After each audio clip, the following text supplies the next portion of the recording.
की जय।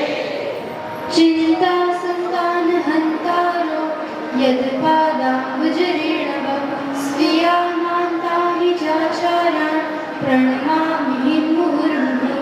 यदनुग्रहतो जन्तु सर्वदुःखातिगो भवेत् तमहं सर्वदा वन्दे श्रीमद्वल्लभनन्दनम्।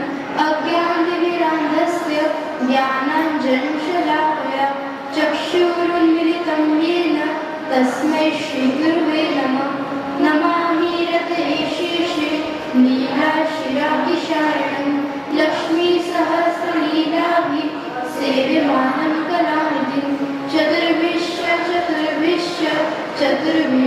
त्रिभिस्तदा षड्भिर्विराजते योऽसौ पञ्चभारतीये मम।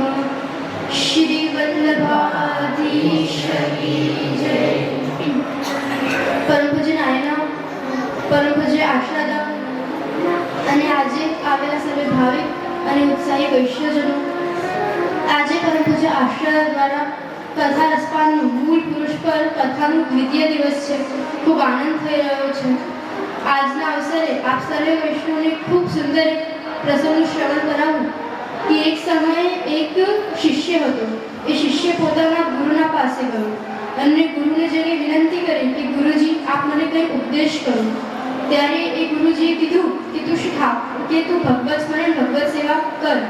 ત્યારે એ શિષ્યએ કીધું કે અત્યારે તો આખું જીવન છે, અત્યારથી આવું બધું કરવાની શું જરૂર છે, પછી શાંતિથી કરી લઈશ. તો ગુરુજીને કીધું નહીં. થોડીક વાર શિષ્ય બેસ્યો અને પછી ત્યાંથી જતો રહ્યો. થોડાક દિવસો પછી ફરી એ શિષ્ય ગુરુજી પાસે ગયો અને ગુરુજીને જઈને કહ્યું કે આજે મેં ઇન્સ્યોરન્સ વીમા લીધું છે કે આજે કાલે જઈને મને કંઈક થાય તો મારા પરિવારને, મારા બાળકોને કોઈ તકલીફ પડે નહીં, એટલે મેં એક વીમો લીધો છે. તે ગુરુજીએ પણ કીધું કે અત્યારથી વીમો ઇન્સ્યોરન્સ લેવાની શું જરૂર હતી, અત્યારે તો આખું જીવન છે, શાંતિથી લઈ લેતો. તો એ શિષ્ય ગુરુજીના કહેવાનો અર્થ સમજી ગયો.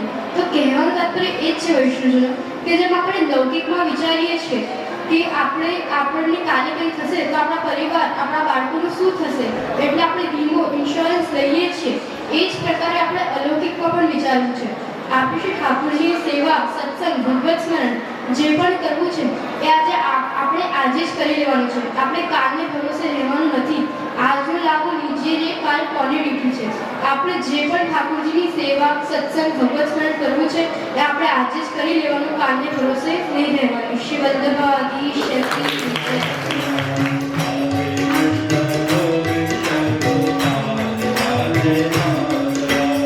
Radhe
જેને કે વૃક્ષ કહીએ, એ વૃક્ષમાં કેટલા બધા પક્ષીઓ હોય અને તમે એ વૃક્ષના પાસે જઈને તમે તાળીઓ પાડો, અવાજ કરો તો વૃક્ષમાં બેસેલા બધા પક્ષીઓ ઉડી જાય. એ જ પ્રકારે આપણો દેહ, આપણો શરીર પણ એક વૃક્ષ જેવું છે, જેના અંદર મોહ, માયા, મદ, અહંકારના ઘણા બધા પક્ષીઓ બેસેલા છે. આપણે કથામાં આવીને ધૂનનું ગાન કરીએ અને તાલીઓ પાડીએ તો અંદર રહેલા બધા પક્ષીઓ ઉડી જાય. અને એ બધા પક્ષીઓ ઉડીને ક્યાં જાય? તમે જોજો, જે પણ પક્ષીઓ હોય એ ઉડે તો ઉડીને ક્યાં જાય? જ્યાં એકદમ શાંતિ હોય, જ્યાં જરાય અવાજ ના હોય, પક્ષીઓ ઉડીને ત્યાં જાય.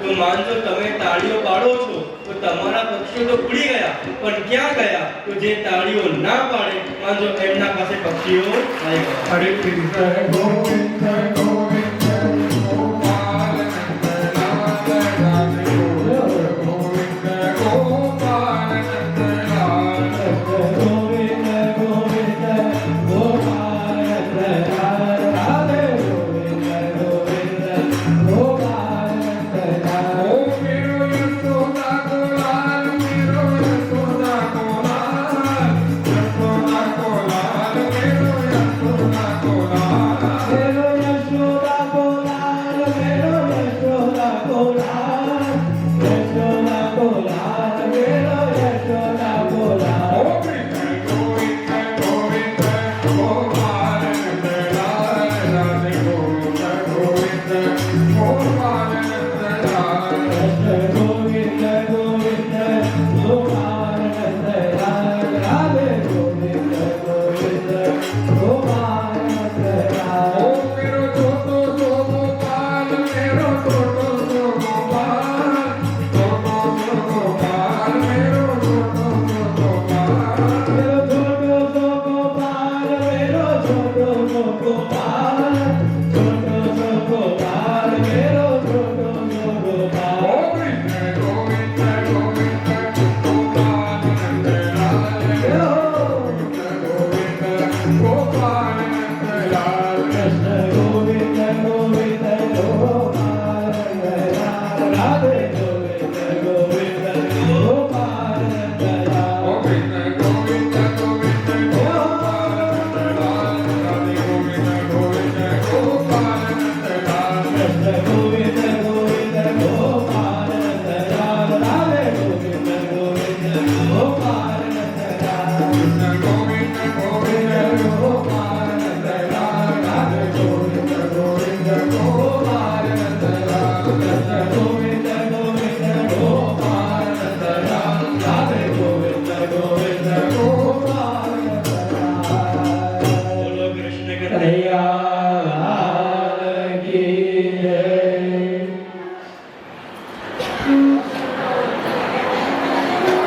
જેમના મંગલ આશીર્વાદ, જેમના મંગલ કૃપા અને જેમના માર્ગદર્શન દ્વારા શ્રી વલ્લભ ચરિત્રામૃત, શ્રી વલ્લભ ગંગાન મહોત્સવ, ભવ્ય અન્નકૂટ મહોત્સવ, શ્રી પુરુષોત્તમ ધામ હવેલી દશાબ્દી મહોત્સવ, શ્રી વ્રજધામ હવેલી તૃતીય પાટોત્સવ મંગલ મહોત્સવ જે સંપન્ન થઈ રહ્યો છે, એવા પરમ પૂજ્ય ગોસ્વામી 108 શ્રી કૃષ્ણ કુમારજી મહોદય, શ્રી પૂજ્ય પત્રચરણ,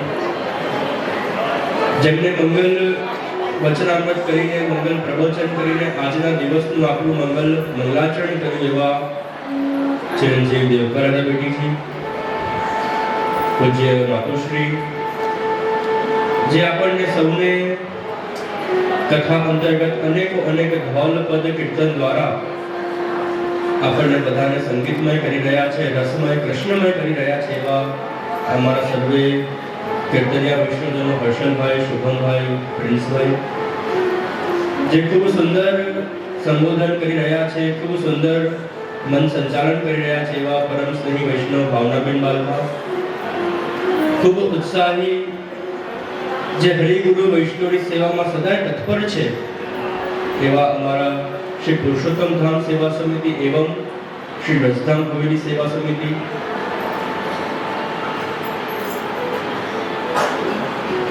ખૂબ ઉત્સાહી, ખૂબ ભાવિક એવં સદાય હરિગુરુ વૈષ્ણવની સેવામાં તત્પર રહે છે. કોઈ પણ આયોજન હોય, કોઈ પણ સુંદર પ્રસંગ, અલૌકિક મનોરથ કોઈ પણ હોય, એમાં જેમની હાજરી સદાય હોય છે, જેમનો સાથ, સહયોગ, સેવા સદાય અમને પ્રાપ્ત થાય છે, એવા પરમ સ્નેહી વૈષ્ણવ ચેતનાબેન રાદડિયા, જેતપુરના, નવાગઢના એવં આજુબાજુના ગ્રામ્ય વિસ્તારથી આવેલા સર્વે ઉત્સાહી ભાવિક અને વલ્લભીય વૈષ્ણવનું ખૂબ જ આનંદ એવં ખૂબ જ પ્રસન્નતાનો અવસર છે.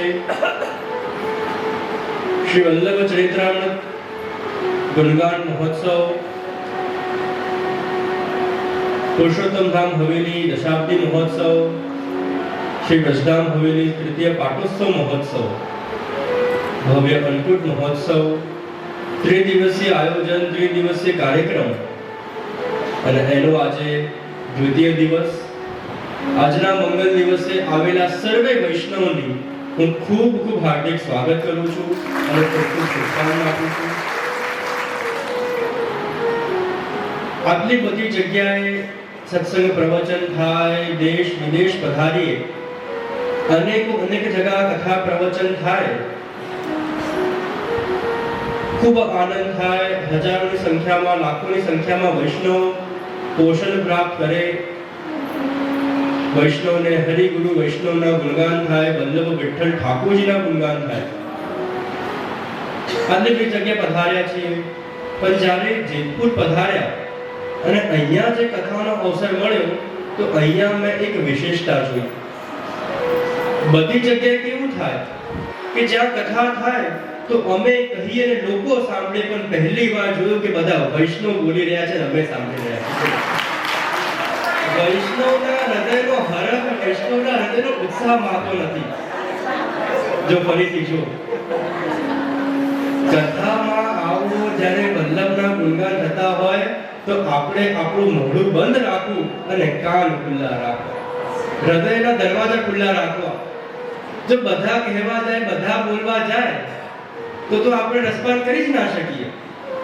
વલ્લભની કૃપાથી અમને આ સ્થાન પ્રાપ્ત થયું છે. એવું સુંદર, એવું દિવ્ય, એવું અલૌકિક સ્થાન છે કે અમે અમારા સ્થાને અમારું કર્તવ્ય નિભાવી રહ્યા છીએ, વૈષ્ણવને પોષણ આપી રહ્યા છીએ. જેમ અમે અમારું કર્તવ્ય નિભાવીએ છીએ, એમ આપ વૈષ્ણવે પણ પોતાનું કર્તવ્ય નિભાવવું જોઈએ.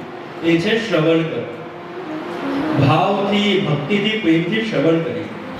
હું તો ઘણી વખત વૈષ્ણવને કહું કે જ્યારે આવા કથા પ્રવચન થતા હોય ને, તો અમને બે પ્રકારના વૈષ્ણવ મળે. એક હોય શ્રોતા, જે સાંભળતા હોય, અને એક હોય શ્રોતા, જે ઊંઘતા હોય. પણ આપણે શ્રોતા નહીં, પણ આપણે શ્રોતા હોય. જે શ્રવણ કરીએ એ આપણે આપણા જીવનમાં ઉતારીએ, અને એમાં પણ એવો અવસર પ્રાપ્ત થાય કે જેમાં શ્રી વલ્લભના, શ્રી મહાપ્રભુજીના ગુણગાન કરવાનો અવસર પ્રાપ્ત થાય. મહાપ્રભુજીના જીવનના અનેકો પ્રસંગ શ્રવણ કરવાનો અવસર પ્રાપ્ત થાય. મહાપ્રભુજીના અનેક ગ્રંથ છે, અનેક ગ્રંથનું વાંચન કરતા હોઈએ, પણ શ્રી વલ્લભની એવી કૃપા કે સૌરાષ્ટ્રની ભૂમિમાં સૌ પ્રથમવાર આપણને મૂળ પુરુષનો રસપાન કરવાનો અવસર મળી રહ્યો છે, જેમાં મહાપ્રભુજીના જીવનના અનેક મુખ્ય પ્રસંગો નું વર્ણન સ્વયં દ્વારકેશલાલજી મહારાજશ્રીએ આ ગ્રંથમાં કર્યું છે. અનેક પ્રસંગોના દર્શન આમાં આપણને થાય છે. ઘણી વખત મનમાં થાય કે જ્યારે પૂજ્ય પિતૃચરણે આજ્ઞા કરી કે સુંદર પાટોત્સવનો ક્રમ છે, સુંદર 3 દિવસનું આયોજન છે, અને સુંદર કથા પ્રવચન કરવાના છે, કયો વિષય રાખીશું? મનમાં બહુ પ્રશ્ન થયા કે અનેક વિષય છે, અનેક સ્વરૂપ છે જેમના ગુણગાન કરી શકીએ, પણ કયા સ્વરૂપના ગુણગાન કરીએ? તો મનમાં થયું કે જેમની આડીથી આપણે પુષ્ટિ ભક્તિ માર્ગમાં આવ્યા છીએ, જેમની કૃપાથી પુષ્ટિ માર્ગ પ્રાપ્ત થયો છે, જેમની કૃપાથી બ્રહ્મ સંબંધ પ્રાપ્ત થયું છે, જેમની કૃપાથી આપણે પ્રભુની સેવા કરતા થયા છીએ, જો એવા વલ્લભના ગુણગાન કરવાનો અવસર પ્રાપ્ત થાય તો એનાથી વિશેષ આપણા માટે કંઈ નથી. અને વલ્લભના ગુણગાન કરવાનો અવસર મળ્યો છે. અને વલ્લભના ગુણગાન કોણ કરી શકે કે જેના પર ઠાકોરજીની ખૂબ કૃપા હોય, જો આજે કથાનું સ્થાન પણ છે ને, આમંત્રણ તો ઘણા બધા વૈષ્ણવને મળ્યું હોય, જાહેર આમંત્રણ હોય, અનેક ગામડામાં આમંત્રણ મળે, અનેક વૈષ્ણવને આમંત્રણ મળે, પણ અહીંયા કોણ આવી શકે કે જેના ઉપર ઠાકુરજી વલ્લભ કૃપા કરે અને જેનો હાથ વલ્લભ પકડે એ જ ખાલી અહીંયા આવી શકે. તો આપ બધા વૈષ્ણવ અહીંયા આવ્યા છો તો એવું ના માનતા કે અમે રિક્ષા કરીને ગાડી કરીને ચાલતા આવ્યા છીએ. આપ બધાનો હાથ ઠાકુરજી વલ્લભે પકડ્યો છે અને હાથ પકડીને અહીંયા લઈને આવ્યા છે. વલ્લભના કૃપા વગર તો વલ્લભના ગુણગાન થઈ જ ના શકે. એક વખત એક બહુ સરસ વરઘોડો હતો. એ બહુ સરસ વરઘોડો, એટલો મોટો, એટલો ભવ્ય વરઘોડો, અને એમાં એવું કંઈક હોય કે જ્યારે વરઘોડો આવતો હોય ને મંડપ પર સ્થાને પહોંચે તો એ જે સાસુમાં હોય એ એમનું સ્વાગત કરે. એવું જ કંઈક થાય છે ને.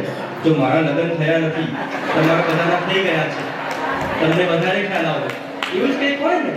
તમે તમારા અનુભવ પ્રમાણે મને કહેજો કે જ્યારે વરઘોડો અને વરરાજા જ્યારે આવે ત્યાં જે મંડપ હોય, જે કન્યા પક્ષનું જે સ્થાન હોય, ત્યાં બધા સાસુમાં અને બધા ઘરના રાહ જુએ અને એમનું સ્વાગત કરે. એવું જ કંઈક થાય છે ને. તમે બધા અનુભવી છો તમને. તો એવી રીતે બહુ મોટો વરઘોડો આવી રહ્યો હતો અને વરઘોડો આવે એટલા મોટા બેન્ડ બાજા વાગે, બે ત્રણ ડીજે રાખ્યા હતા, બધા નાચે એવું નાચે કે બધાને એવો આનંદ આવ્યો. ત્યાં સાસુમાં દ્વાર પર ઊભા હતા. એક ગ્રુપ આવ્યું નાસ્તા અરે ભાઈ વરરાજા ક્યાં છે? પાછળ આવે છે. બીજા લોકો આવે, અરે ભાઈ વરરાજા ક્યાં છે? પાછળ આવે છે. ત્રીજા લોકો નાસ્તા અડધો વરઘોડો નીકળી ગયો કે વરરાજા ક્યાં છે? પાછળ આવે છે. આખો વરઘોડો આવી ગયો અને સાસુમાં પૂછે વરરાજા ક્યાં છે?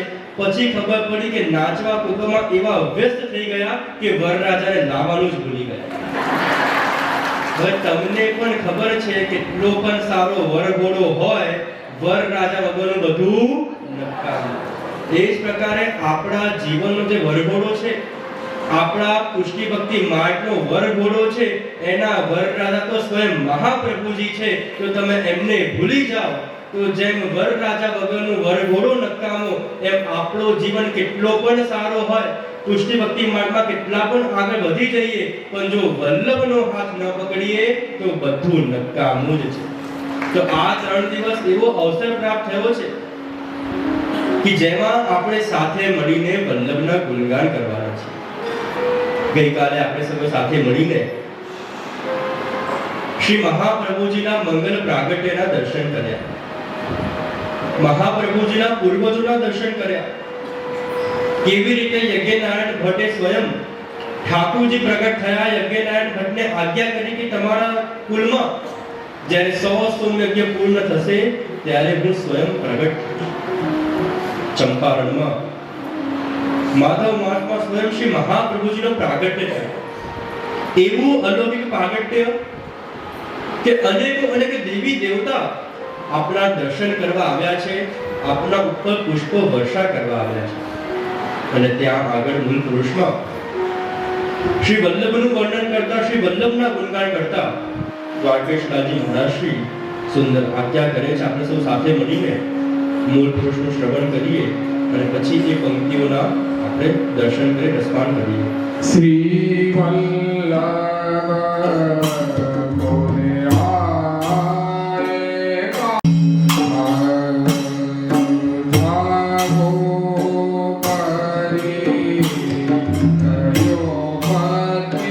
દ્વારકેશલાલજી મહારાજ શ્રી એ વર્ણન કરી રહ્યા છે, દર્શન કરી રહ્યા છે કે એ સમયે ચંપારણમાં લક્ષ્મણ ભટ્ટજીના ઘરમાં કેવો આનંદ હશે. સુંદર નંદ મહોત્સવ થયો છે, છઠ્ઠી પૂજન થયું, વૈદિક ક્રમ થયા, વલ્લભના પ્રાગટ્યનો વધાઈ એ સર્વ જગ્યાએ ફેલાઈ છે. એવી વધાઈ ફેલાઈ કે જ્યારે આપશ્રીનું પ્રાગટ્ય થયું, ચંપારણમાં પ્રગટ થયા, ત્યાંથી બધા કાશી પધાર્યા છે.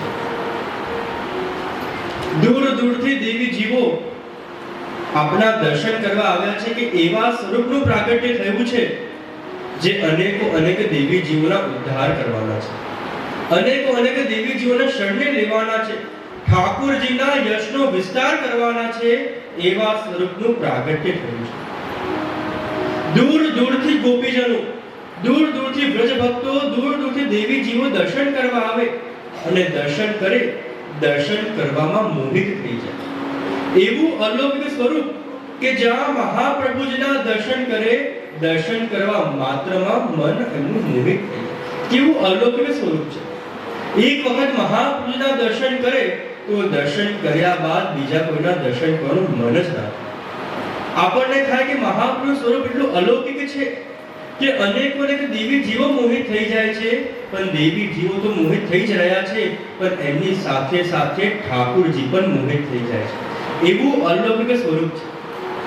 જ્યારે મથુરાના બજારમાં એક વખત જ્યારે મહાપ્રભુજી પધારી રહ્યા હતા અને જ્યારે મહાપ્રભુજી ચાલતા ચાલતા મથુરાના બજારમાં પધાર્યા તો એ સમયે ત્યાંની દુકાનોમાં અનેક ઠાકુરજીના પ્રભુના સ્વરૂપ બિરાજી રહ્યા હતા. અને જ્યાં વલ્લભ ચાલતા પધાર્યા અને વલ્લભની દ્રષ્ટિ એ બધા સ્વરૂપ પર પડી અને એ બધા સ્વરૂપો જ્યારે વલ્લભના દર્શન કર્યા, વલ્લભથી એવા મોહિત થઈ ગયા કે એ બધા સ્વરૂપ પ્રગટ થઈ ગયા અને વલ્લભની પાછળ પાછળ ચાલતા થઈ ગયા.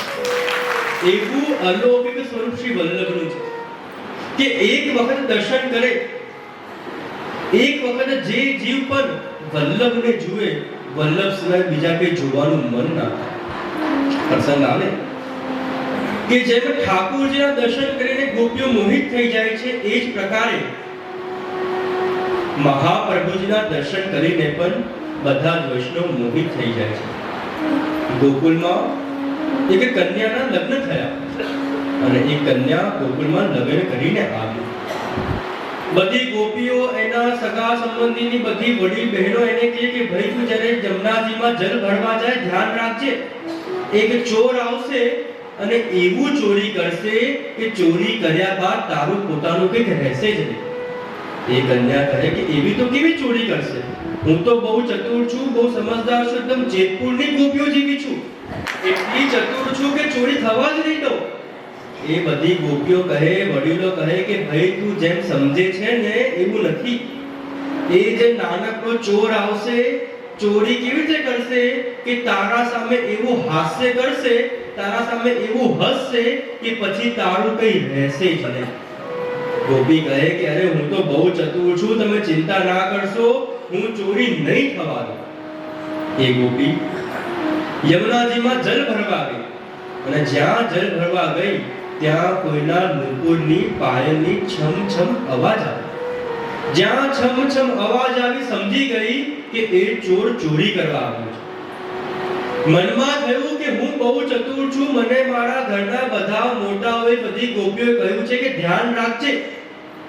એ ગોપીએ શું કર્યું, પોતાના પલ્લુ એવો ઓઢી લીધો કે એને કંઈ દેખાય જ નહીં. એટલામાં અવાજ આવી કે છમ છમ છમ કરતી જે અવાજ છે એ બહુ વધારે આવી રહી છે. ધીરે ધીરે વેણુની અવાજ આવવા લાગી અને ત્યાં એ જે ચોર એ શ્યામ સુંદર પોતે બાજુમાં આવીને ઊભા રહી ગયા. મનમાં થયું કે મારા પાછળ ચોર ઊભો છે, શ્યામ સુંદર મારા પાછળ આવી ગયા છે, હું શું કરું? તો એ ગોપીએ કીધું કે હું તો બહુ સમજદાર છું, બહુ ચતુર છું, જો આને જોઉં તો એ ચોરી કરે ને. તો શું કર્યું, પોતાની આંખ બંધ કરી દીધી અને પોતાના કાન બંધ કરી નાખ્યા કે કાનમાં કંઈક સંભળાય તો જોવાનું મન થાય, અને જો કાનમાં કંઈ અવાજ આવે અને જોવાનું મન થાય એટલે આંખ પણ બંધ કરી દીધી અને કાન પણ બંધ કરી દીધા. એ જલ ભરીને ચાલતા ચાલતા જઈ રહી હતી. પાછળ પ્રભુ વિચારે કે આવી કેવી ગોપી છે જે મને ક્યારેય જોતી જ નથી, એવી તો કેવી ગોપી છે. અને જ્યાં પ્રભુ ખૂબ પ્રયત્ન કરી રહ્યા છે કે અરે ગોપી મને જો, હું ચોરી કરવા આવ્યો છું, અને ગોપી જરા ધ્યાન નથી આપતી, ચાલતી ચાલતી વધી રહી છે. પોતાના કાનને બંધ કર્યા, પોતાની આંખને બંધ કરી, પણ પોતાના મનને બંધ કેવી રીતે કરે? મનમાં થયું એક વખત તો દ્રષ્ટિ કરું કેવો ચોર છે, શું ચોરી કરી લેવાનો. અને જ્યાં એ ગોપીએ જરાક દ્રષ્ટિ કરી અને જ્યાં પ્રભુના મુખારવિંદને જોયું, એવો અલૌકિક મુખારવિંદ, એવા મનની ચોરી કરી કે પછી ગોપીનું કંઈ રહ્યું જ નહીં. એવા આપણા પ્રભુ છે કે એમના મુખારવિંદના દર્શન કરીએ, પ્રભુના દર્શન કરીએ તો દર્શન કર્યા બાદ જીવને બીજું કંઈ જોવાનું મન થતું જ નથી.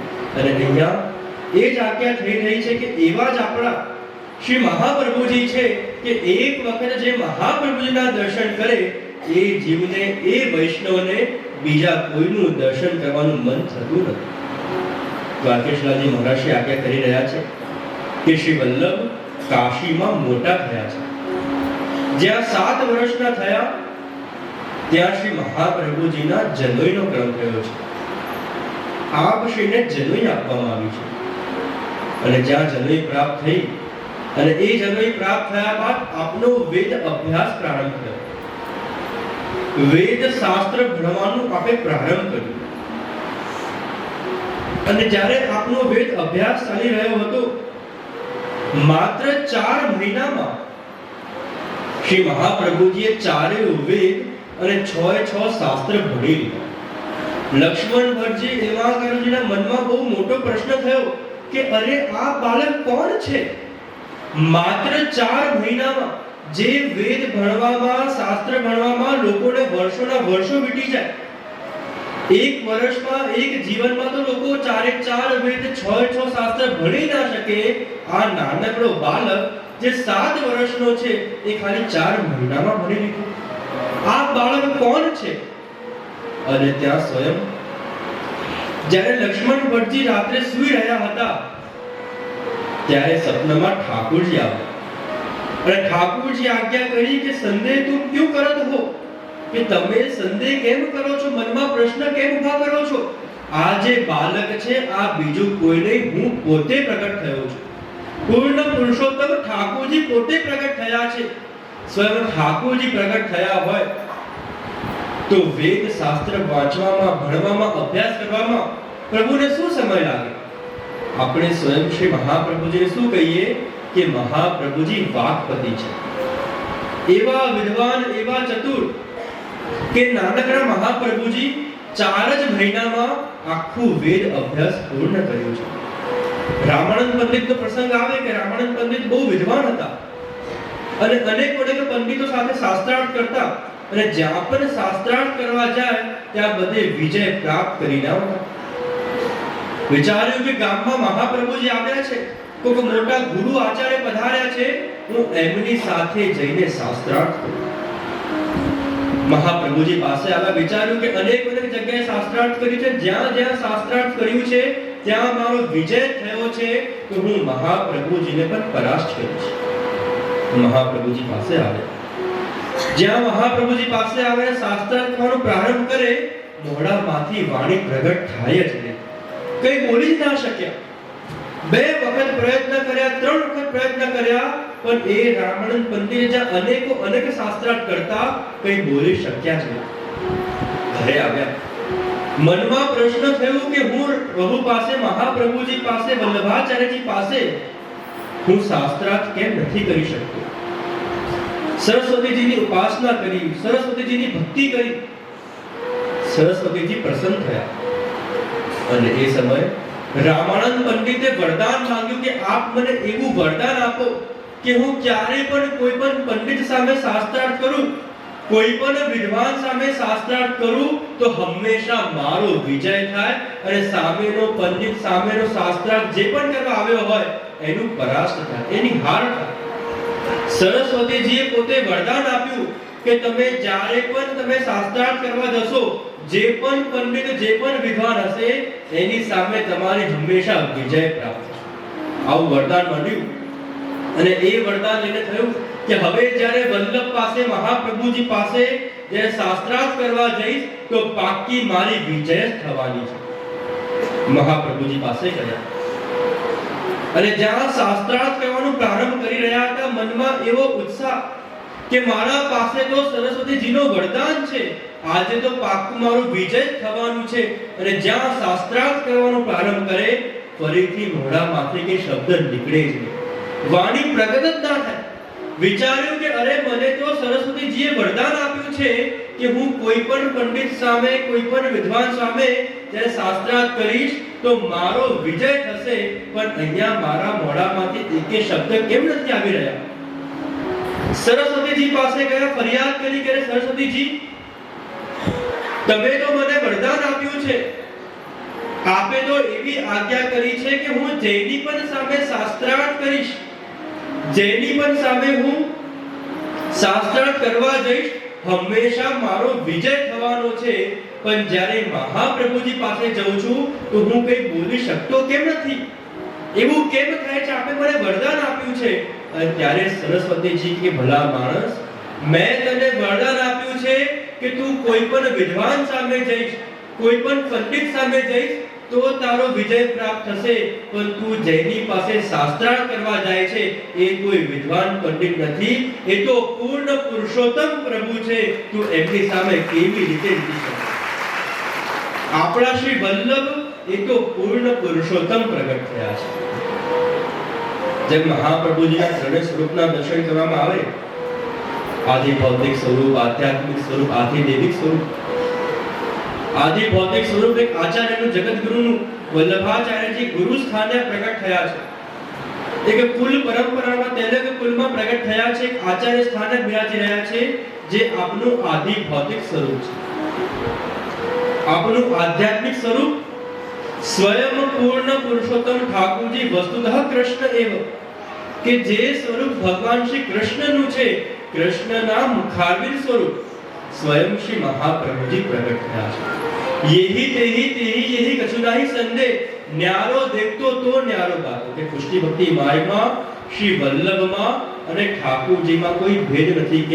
કેમ કે વલ્લભ પોતે સ્વયં ઠાકોરજીના પૂર્ણ પુરુષોત્તમના સ્વરૂપે પ્રગટ થયા છે.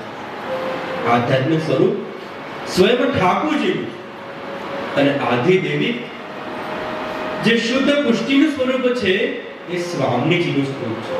સૌંદર્યમ નિજહૃદયમ ગતમ પ્રગટિતમ સ્ત્રીગુણ ભાવાત્મકમ, કે એ જે સ્વામીજીનો જે ભાવ, સ્વામીજીનો જે સ્વરૂપ છે એ શ્રી મહાપ્રભુજીનો આદિ દેવિક સ્વરૂપ છે. જે પ્રકારનો જીવ આવે, જે પ્રકારનો ભાવ લઈને જીવ શ્રી વલ્લભ પાસે આવે છે, વલ્લભ એને એ પ્રકારના દર્શન આપે છે અને વલ્લભ એના પર એ પ્રકારની કૃપા કરે છે. ઘણી વખત વલ્લભ એક જીવને આચાર્ય સ્વરૂપે દર્શન આપે, ગુરુ સ્વરૂપે દર્શન આપે.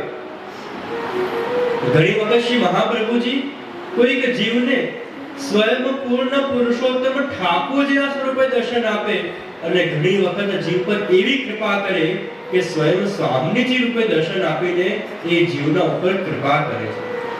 જેવો જીવનો ભાવ, જેવી જીવની પાત્રતા, જેવો જીવનો અધિકાર, એ જીવના ઉપર એ પ્રકારની કૃપા થાય છે. પૂર્ણ પુરુષોત્તમનું પ્રાગટ્ય થયું છે. અનેક પ્રમાણ લક્ષ્મણ ભટ્ટજીને ઇલમા કાનુજીને મળ્યા છે કે નાનકડો બાળક, 7 વર્ષનો બાળક છે અને માત્ર 4 મહિનામાં વેદનો અભ્યાસ પૂર્ણ કર્યો છે. કે આ બાળક સાધારણ નથી, સ્વયં પ્રભુ પધાર્યા છે, સ્વયં પ્રભુ પ્રગટ થયા છે, એનો પ્રમાણ પ્રાપ્ત થઈ ગયો છે. આગળ લક્ષ્મણ ભટ્ટજી કહે છે કે જ્યારે પ્રભુએ સ્વપ્નમાં આવીને આજ્ઞા કરી કે તમે સંદેહ ના કરો, તમે મનમાં પ્રશ્ન ઉભો ના કરો, સ્વયં મારું હું પોતે પ્રગટ થયો છું. અને જ્યારે આ વાત લક્ષ્મણ ભટ્ટજીએ ઇલમા કાનુજીને કહી કે આ બાળક કોઈ સાધારણ બાળક નથી, સ્વયં ઠાકોરજી પૂર્ણ પુરુષોત્તમ પ્રગટ થયા છે, અને એ શ્રવણ કરીને બંનેના હૃદયમાં એટલો સંતોષ થયો, બંનેના હૃદયમાં એ પ્રસન્નતા થઈ કે પ્રભુએ કેવી કૃપા કરી છે. જેવો સુખ નંદ બાબા યશોદા મૈયાને પ્રાપ્ત થયો છે, એવો જ સુખ આજે શ્રી વલ્લભની કૃપાથી, પ્રભુની કૃપાથી અમને પ્રાપ્ત થઈ રહ્યો છે. લક્ષ્મણ ભટ્ટજીને વલ્લભથી, મહાપ્રભુથી એટલો પ્રેમ કે મહાપ્રભુજીને ક્યારેય પોતાનાથી દૂર કરતા જ નહીં, ક્યાંક એમને દૂર જવા દે જ નહીં. જ્યારે મહાપ્રભુજી 11 વર્ષના થયા અને જ્યારે લક્ષ્મણ ભટ્ટજી દક્ષિણમાં પધાર્યા, તિરુપતિ બાલાજીની સેવામાં પધાર્યા, એ સમય જ્યારે આપ શ્રી બાલાજીની સેવામાં પધારી રહ્યા છે, બાલાજીની તિરુપતિજીની સેવા કરી રહ્યા છે, અને એ સમયે તિરુપતિ બાલાજી બગાસું ખાધું અને એ સ્વરૂપમાં, એ મુખારવિંદમાં લક્ષ્મણ ભરતજી સમાઈ ગયા છે. ત્યારે લક્ષ્મણ ભરતજી જ્યારે બાલાજીમાં સમાવી ગયા એ સ્વરૂપમાં એ પ્રગટ આ પધારી ગયા છે. અને ત્યારબાદ એક વખત હેમા ગારુજી અને શ્રી મહાપ્રભુજીના મામાના ઘરે વિજયનગર આવ્યા છે. અને જ્યારે આપ વિજયનગર પધાર્યા છે, મામાએ એમના મહાપ્રભુજીનું પોતાના બેનનું ખૂબ સ્વાગત કર્યું. આપશ્રીનું ખૂબ સ્વાગત કર્યું, આપશ્રીનું ખૂબ સન્માન કર્યું. અને જ્યારે સ્વાગત કર્યું, સન્માન કર્યું અને કહ્યું કે અત્યારે અહીંયા વિજયનગરમાં અહીંયાના રાજા કૃષ્ણદેવરાય એ રાજાએ એવી ભવ્ય સભા બોલાવી છે અને એ સભામાં અનેક સંપ્રદાયના આચાર્યો આવ્યા છે, અનેક મઠના અધિપતિઓ આવ્યા છે, અનેક વિદ્વાનો આવ્યા છે જે શાસ્ત્રાર્થ કરી રહ્યા છે કે કયો સંપ્રદાય સર્વશ્રેષ્ઠ છે, કયા ભગવાન સર્વશ્રેષ્ઠ છે. ખૂબ શાસ્ત્રાર્થ થઈ રહ્યો છે અને એનો નિર્ણય આવતીકાલે આપવાના છે. અને ત્યારે મૂળ પુરુષમાં દ્વારકેશલાલજી મહારાજ શ્રી આગળની પંક્તિઓમાં સ્વયં વિજયનગરમાં જે ધર્મસભા થઈ કે શાસ્ત્રાર્થ થયું એનું વર્ણન કરતા આગળની 3 પંક્તિમાં ખૂબ સુંદર ગાન કરે છે અને કહે છે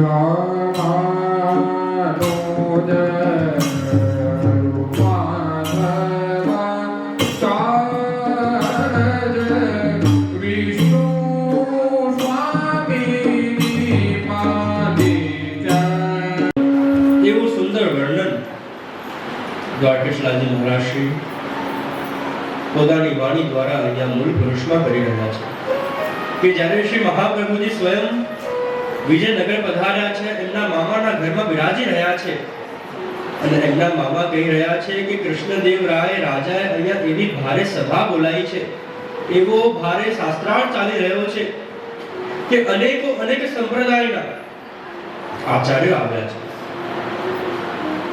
અને એ બધા આચાર્યો અનેક પ્રકારના શાસ્ત્રાર્થ કરી રહ્યા છે કે કયા દેવ સર્વશ્રેષ્ઠ છે, કયો સંપ્રદાય સર્વશ્રેષ્ઠ છે. અને એ બધામાં જે માયાવાદીઓ છે એ ખૂબ પ્રબળ થઈ રહ્યા છે. શંકર મઠના જેટલા પણ વિદ્વાનો છે એ બધા ખૂબ પ્રબળ થઈ રહ્યા છે. વિષ્ણુ સ્વામી સંપ્રદાયનું જેટલા પણ વિદ્વાનો છે એમનું કાલે પરાસ્ત થવાનું છે. મહાપ્રભુજી કહે કે મામા, આપણે પોતે વિષ્ણુ સ્વામી સંપ્રદાયના છીએ અને આપણા સંપ્રદાયનું હાર થાય, આપણો સંપ્રદાયનો પરાસ્ત થાય કેવી રીતે યોગ્ય છે? હું પોતે કાલે એ સભામાં પધારીશ અને સભામાં પધારીને શાસ્ત્રાર્થ કરીશ. એ મામા જોઈ રહ્યા છે કે 11 વર્ષના 12 વર્ષના નાનકડો બાળક છે, પણ એ બાળકમાં ઉત્સાહ કેવો છે. આવા મોટા વિદ્વાનો જે શાસ્ત્રાર્થ કરી રહ્યા છે એ શાસ્ત્રાર્થમાં આ બાળક જવાની વાત કરી રહ્યો છે. બીજા દિવસે રાજાએ એવો આજ્ઞા કરી, રાજાએ એવો એલાન કર્યું કે આજે આ સભાનો નિર્ણય આવવાનો છે તો કોઈને પણ સભામાં અંદર આવવા દેતા નહીં. અને ત્યાં બહારના દ્વારપાલ જે સિપાહીઓ હતા એમને મોટા દ્વાર બંધ કર્યા કે કોઈ અંદર પ્રવેશ કરશે નહીં. રાજાએ મનાઈ કરી છે. મહાપ્રભુજી ત્યાં પધારીને દ્વાર પર ઊભા રહ્યા. મહાપ્રભુજીનો તેજ જોઈને એ દ્વારપાલ ખૂબ મોહિત થઈ ગયો કે કોઈ ચમત્કારી બાળક આવ્યું છે, કોઈ મહાપુરુષ આવ્યા છે. એ દ્વારપાલ ભાગતા રાજા પાસે ગયો. રાજાને વિનંતી કરી કે રાજા, એવા કોઈ વિદ્વાન બાળક આવ્યા છે, એવા કોઈ વિદ્વાન મહાપુરુષ આવ્યા છે, આપ બહાર આવીને એમના દર્શન કરો.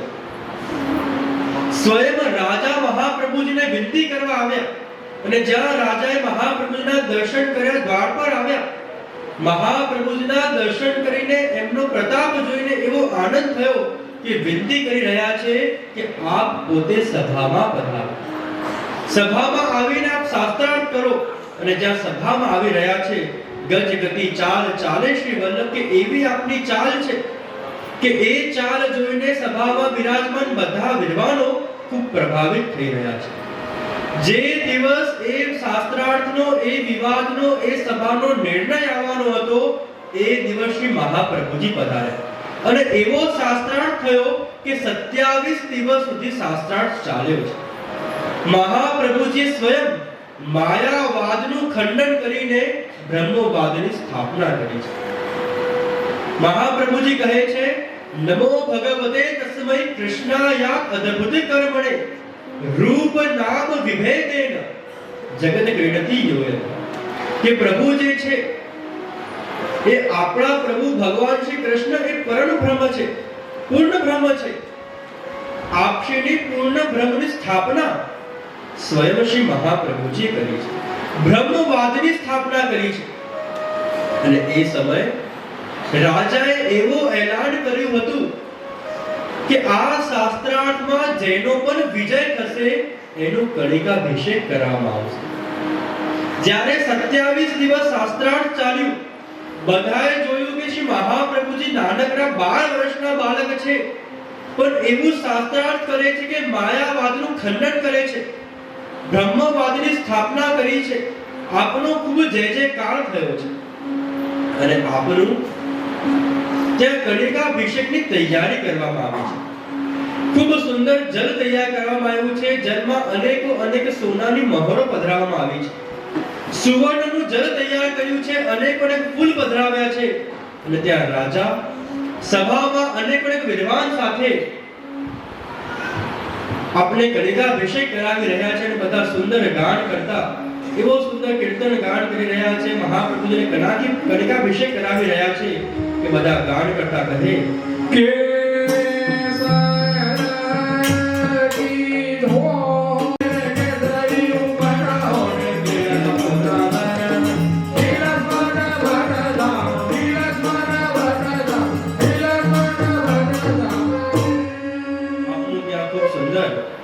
કણિકાભિષેક કરવામાં આવ્યું છે. બધા આચાર્યો, બધા વિદ્વાનો મળીને, રાજા આખો પરિવાર મળીને શ્રી મહાપ્રભુજીનો કણિકાભિષેક કરી રહ્યા છે. જ્યાં કણિકાભિષેક પૂર્ણ થયું, સંપન્ન થયું, રાજાએ આવીને શ્રી મહાપ્રભુજીને તિલક કર્યું છે. ધોતી ઉપરના ધર્યા છે. આપને એ સમયે આચાર્યની પદવી પ્રાપ્ત થઈ છે અને એ સમયે આપણો એવો જય જયકાર થયો છે, આચાર્યની પદવી પ્રાપ્ત થાય છે અને તે આખી સભા મળીને આપનું જયઘોષ કરે. શ્રી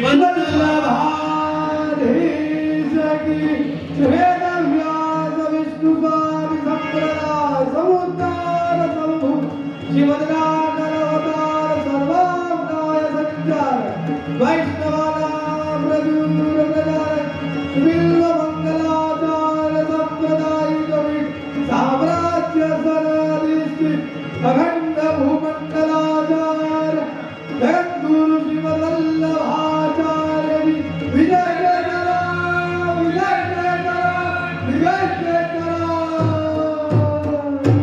એ સમયે ત્યાં શ્રી મહાપ્રભુજીને આચાર્યની પદવી પ્રાપ્ત થઈ છે.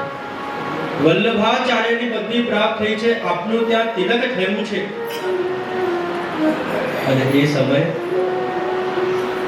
રાજાએ એવું આજ્ઞા કરી હતી, રાજાએ એવું એલાન કર્યું હતું કે જેનો વિજય પ્રાપ્ત થશે, જેને કણિકાભિષેક થશે, એ જેટલું પણ સુવર્ણ હશે એમને આપવામાં આવશે. રાજા બધું સુવર્ણ લઈને શ્રી મહાપ્રભુજીને અર્પણ કરવા મહાપ્રભુ ધરવા આવ્યા છે અને મહાપ્રભુજી કહી રહ્યા છે કે આ સુવર્ણના જલથી આનાથી અમારું સ્નાન થયું છે, અમે આનો સ્વીકાર નહીં કરીએ. અહીંયા વિરાજમાન જેટલા પણ વિદ્વાનો છે, અહીંયા સભામાં વિરાજમાન જેટલા પણ પંડિતો, જેટલા પણ વિદ્વાનો બ્રાહ્મણો છે, આ સુવર્ણનું દાન આ બધામાં કરી દેવું.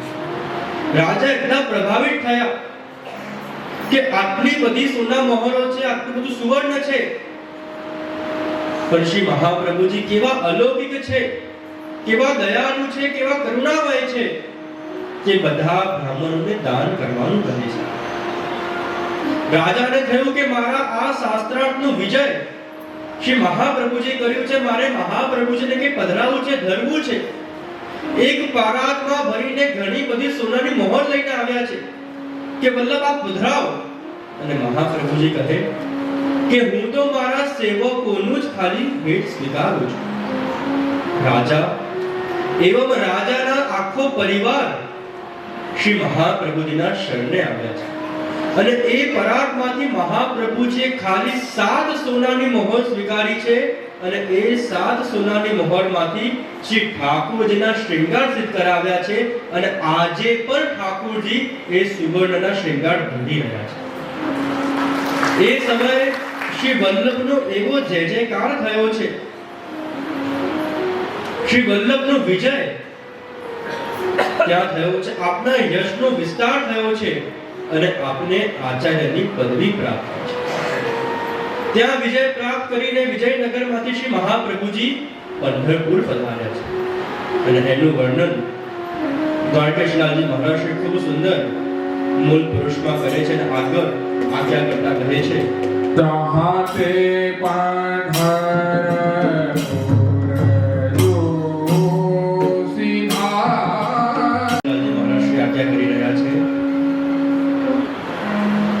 કે જ્યારે શ્રી મહાપ્રભુજીને આચાર્યની પદવી પ્રાપ્ત થઈ છે, વલ્લભાચાર્યજી નું સન્માન થયો છે, એ સ્થાન પ્રાપ્ત થયું છે અને વિજયનગરમાં વિજય પ્રાપ્ત કરીને આપ પંઢરપુર પધાર્યા છે. પંઢરપુરમાં જ્યારે વિઠ્ઠોબાની સેવા કરી રહ્યા છે, એ સેવા કરતા કરતા વિઠ્ઠલનાથજી એવું હાસ્ય કરી રહ્યા છે, એવું સ્મિત કાપી રહ્યા છે અને એવું હાસ્ય પરસ્પર થઈ રહ્યું છે કે એવું લાગે કે બંને મિત્ર હોય. એક એવો મિત્રતાનો ભાવ ત્યાં શ્રી મહાપ્રભુજી અને વિઠ્ઠોબાના હૃદયમાં પ્રગટ થઈ રહ્યો છે અને એ મિત્રતાનો સ્વીકાર સ્વયં વિઠ્ઠોબા પણ કરી રહ્યા છે અને સ્વયં મહાપ્રભુજી પણ કરી રહ્યા છે. અને ત્યાંથી આપ ગોકુળ પધાર્યા છે. જ્યાં ગોકુળ પધાર્યા, સુંદર ઠકરાણી ત્રીજનો દિવસ આવ્યો છે અને જ્યાં ઠકરાણી ત્રીજનો દિવસ આવ્યો, મહાપ્રભુજી, દામોદરદાસ રસાણીજી બંને ત્યાં છે અને મહાપ્રભુજીના હૃદયમાં એક પ્રશ્ન પ્રગટ થયો છે કે તમલા યા મેસુ કોનસો ગોવિંદ ઘાટ और કોનસો ઠકરાણી ઘાટ. મનમાં એવો પ્રશ્ન ઉભો થયો, મનન કરી રહ્યા છે, ચિંતન કરી રહ્યા છે, વિચારી રહ્યા છે અને જ્યાં વિચારી રહ્યા છે, જ્યાં મનન કરી રહ્યા છે, ચિંતન કરી રહ્યા છે, યમુનાજીના જલ પ્રવાહમાંથી સ્વયં યમુનાજી ત્યાં પ્રગટ થયા છે. બોલો શ્યામ સુંદર શ્રી યમુને મહારાણી કી જય. સ્વયં યમુનાજી પ્રગટ થયા છે અને યમુનાજી પ્રગટ કરીને આજ્ઞા કરી કે વલ્લભ, આપ જ્યાં વિરાજી રહ્યા છો એ ગોવિંદ ઘાટ છે અને સામે ઠકરાણી ઘાટ છે. મહાપ્રભુ જેટલા પ્રસન્ન થયા કે યમુનાજી આપ કેટલા કૃપાળુ છો કે મારા પ્રશ્નનો ઉત્તર આપવા આપ સ્વયં પ્રગટ થયા છો. બે હાથ જોડ્યા, નમન કર્યા, દંડવત કર્યા, વંદના કરી, સ્તુતિનું ગાન કર્યું. નમામિ યમુનામહં સકલ સિદ્ધિ હે મુરા મુરારી પદ પંકજ સુરદ મંદરે નુકતા. જ્યાં શ્રી યમુનાજીના દર્શન થયા છે, યમુનાજીના દર્શન કરવા માત્ર મહાપ્રભુજી કહી રહ્યા છે નમામિ યમુનામહં, કે આવા કૃપાળુ, આવા અલૌકિક સ્વરૂપનું પ્રાગટ્ય થયું છે. મારું ચિંતનને દૂર કરવા, મારા પ્રશ્નનો ઉત્તર આપવા સ્વયં યમુનાજી પ્રગટ થયા છે. યમુનાજીને નમન દંડવત કરી રહ્યા છે. એવો સુંદર ઠકરાણી ત્રીજનો ઉત્સવ કે જ્યારે શ્રી મહાપ્રભુજીનો યમુનાજીનો પ્રથમ મિલન, એવો પ્રેમ હશે કે યમુનાજી એક ટૂંક શ્રવણ કરતા અને એના ભાવના અધીન થઈને યમુનાજી પધાર્યા છે.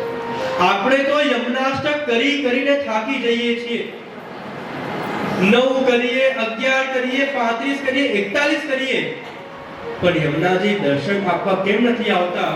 કેમ કે એવો ભાવ પ્રગટ થતો નથી. એક કરો પણ એવા ભાવથી કરો કે યમુનાજી આપણું સ્વીકારે. 35 કરવા જઈએ, 41 કરવા જઈએ. અમારા અમદાવાદમાં એક ક્રમ છે, પાઠનો ક્રમ હોય, પાઠના મંડળ હોય કે એ પાઠના મંડળમાં શું હોય કે દર રવિવારે, દર એકાદશીએ બધી ભાઈઓ, બધા બહેનો ભેગા થાય, નિયમ કરે કે 41 યમુનાષ્ટક કરવાના, 35 સર્વોત્તમ કરવાના, અને પાઠના નિયમ કરે અને વિનંતી કરે અમને કે જે આપ પધારજો અને પધારીને પ્રવચન કરજો, અમને આશીર્વાદ આપજો, પધરામણી કરજો. તો મેં ઘણી વખત પધારી અને જ્યાં જઈએ તો બધા વૈષ્ણવ ખૂબ સુંદર યમનાષ્ટક કરતા હોય, શરૂઆત કરે નમામિ યમુનામહં, એવી સુંદર શરૂઆત કરે કે આપણને થાય કે વૈષ્ણવ પર યમુનાજી કેવી કૃપા કરી છે, કેવા ભાવથી યમનાષ્ટક કરી રહ્યા છે.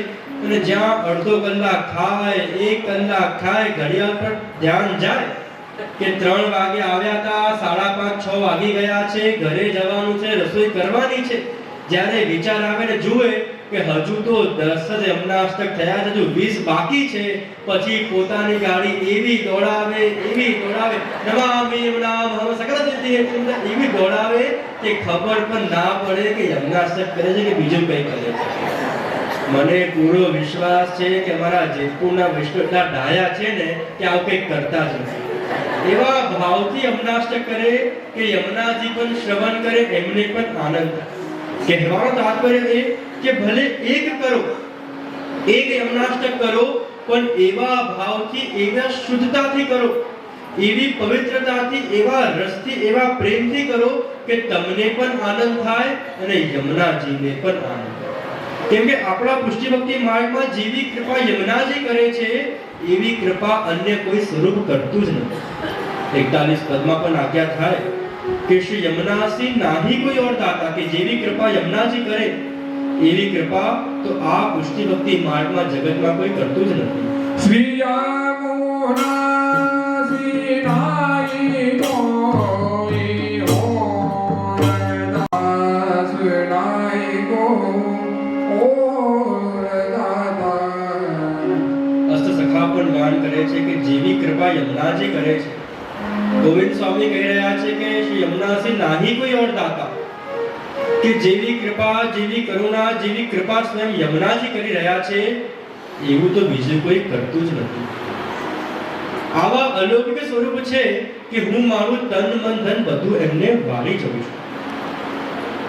પોતાના પ્રીતમ, પોતાના સ્વામી સ્વયં ઠાકોરજીને આપણને પધરાવી આપે છે.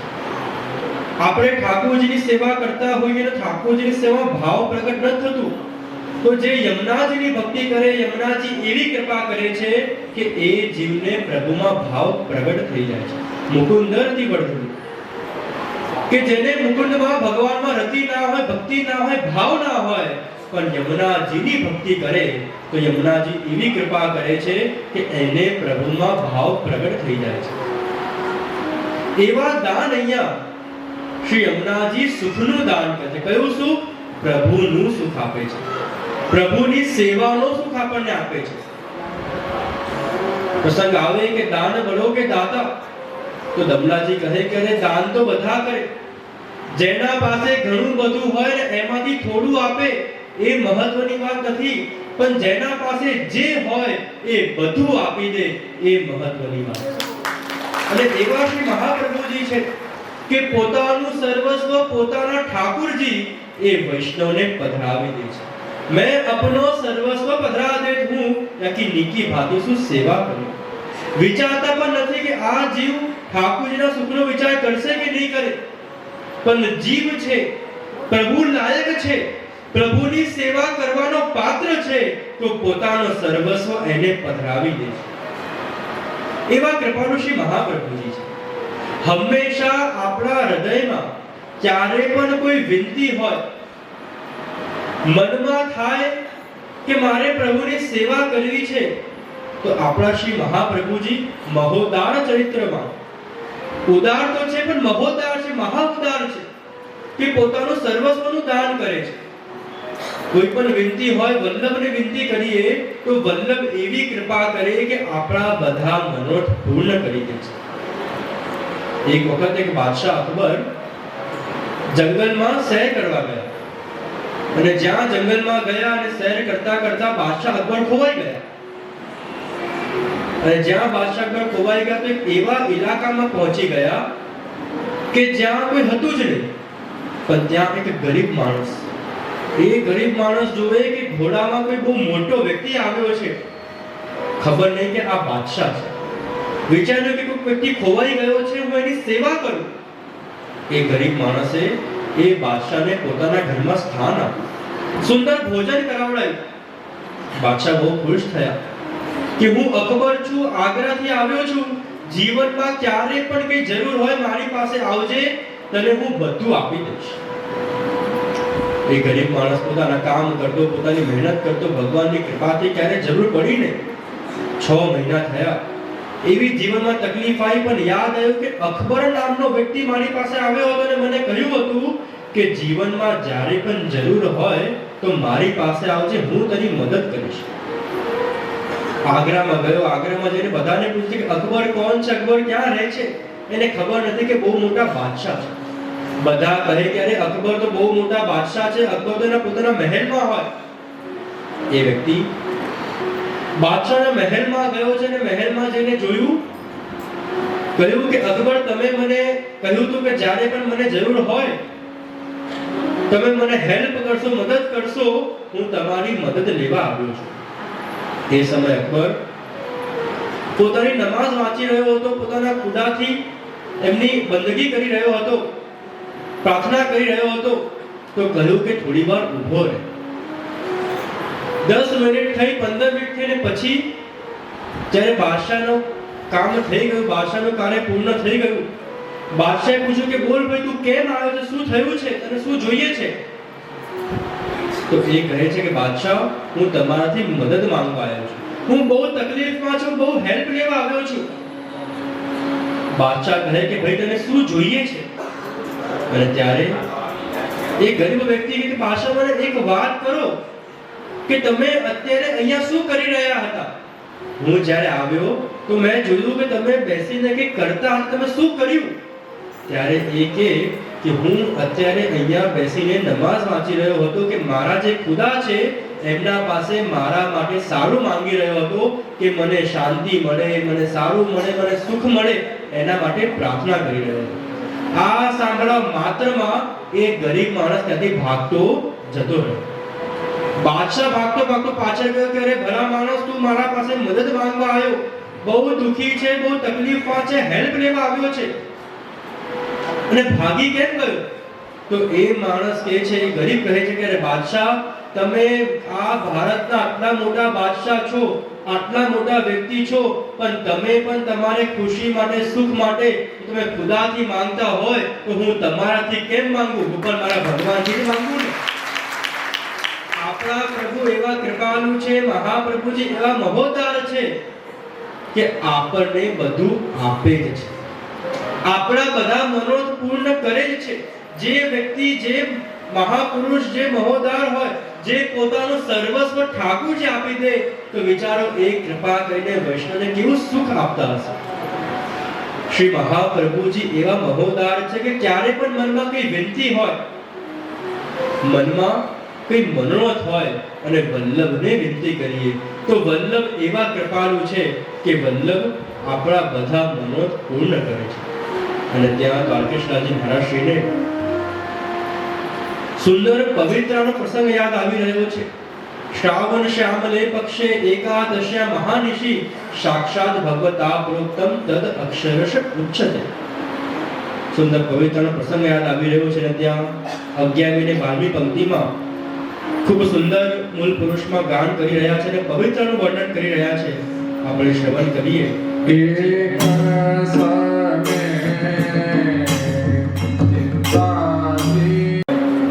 શ્રેષ્ઠ બધા મહાનુભાવ અહીંયા બતાવ્યા છે. આચાર્ય પરિવાર દ્વારા આચાર્ય સ્થાનના સભ્યોનું ખૂબ ખૂબ હાર્દિક સ્વાગત છે. આપના બધાના અનેક સુંદર સહયોગો અમને અનેક પ્રસંગોમાં મળતા રહે છે. પ્રભુ આપ બધાને એવા આશીર્વાદ આપે કે આવા સુંદર કાર્યો આપના દ્વારા હરિગુરુ વૈષ્ણવના અનેક થતા રહે. દ્વારકેશલાલજી મહારાજશ્રી અહીંયા મૂળ પુરુષમાં પવિત્ર એકાદશી, પવિત્ર દ્વાદશીના પ્રસંગને યાદ કરી રહ્યા છે અને કહી રહ્યા છે કે જે સમયે શ્રી મહાપ્રભુજીના હૃદયમાં ચિંતન થયું કે અનેક દેવી જીવો છે જે પ્રભુની સેવાના લાયક છે, જે પ્રભુની સેવા કરવાના યોગ્ય છે, પાત્ર છે, પણ પ્રભુની સેવા કરે કેવી રીતે? પોતાના કર્મોથી એ દૂર થઈ ગયા છે. એ બધા જીવોને પ્રભુથી કેવી રીતે જોડવું? એવું ચિંતન શ્રી મહાપ્રભુજી કરી રહ્યા છે. એક વાત સમજવાની અહીંયા એ છે કે આપણે જ્યારે પણ પવિત્ર એકાદશીના પ્રસંગનું વર્ણન કરીએ, આપણે એક જ વાત કહીએ, મહાપ્રભુજીને ચિંતા થઈ, ચિંતા થઈ, ચિંતા થઈ.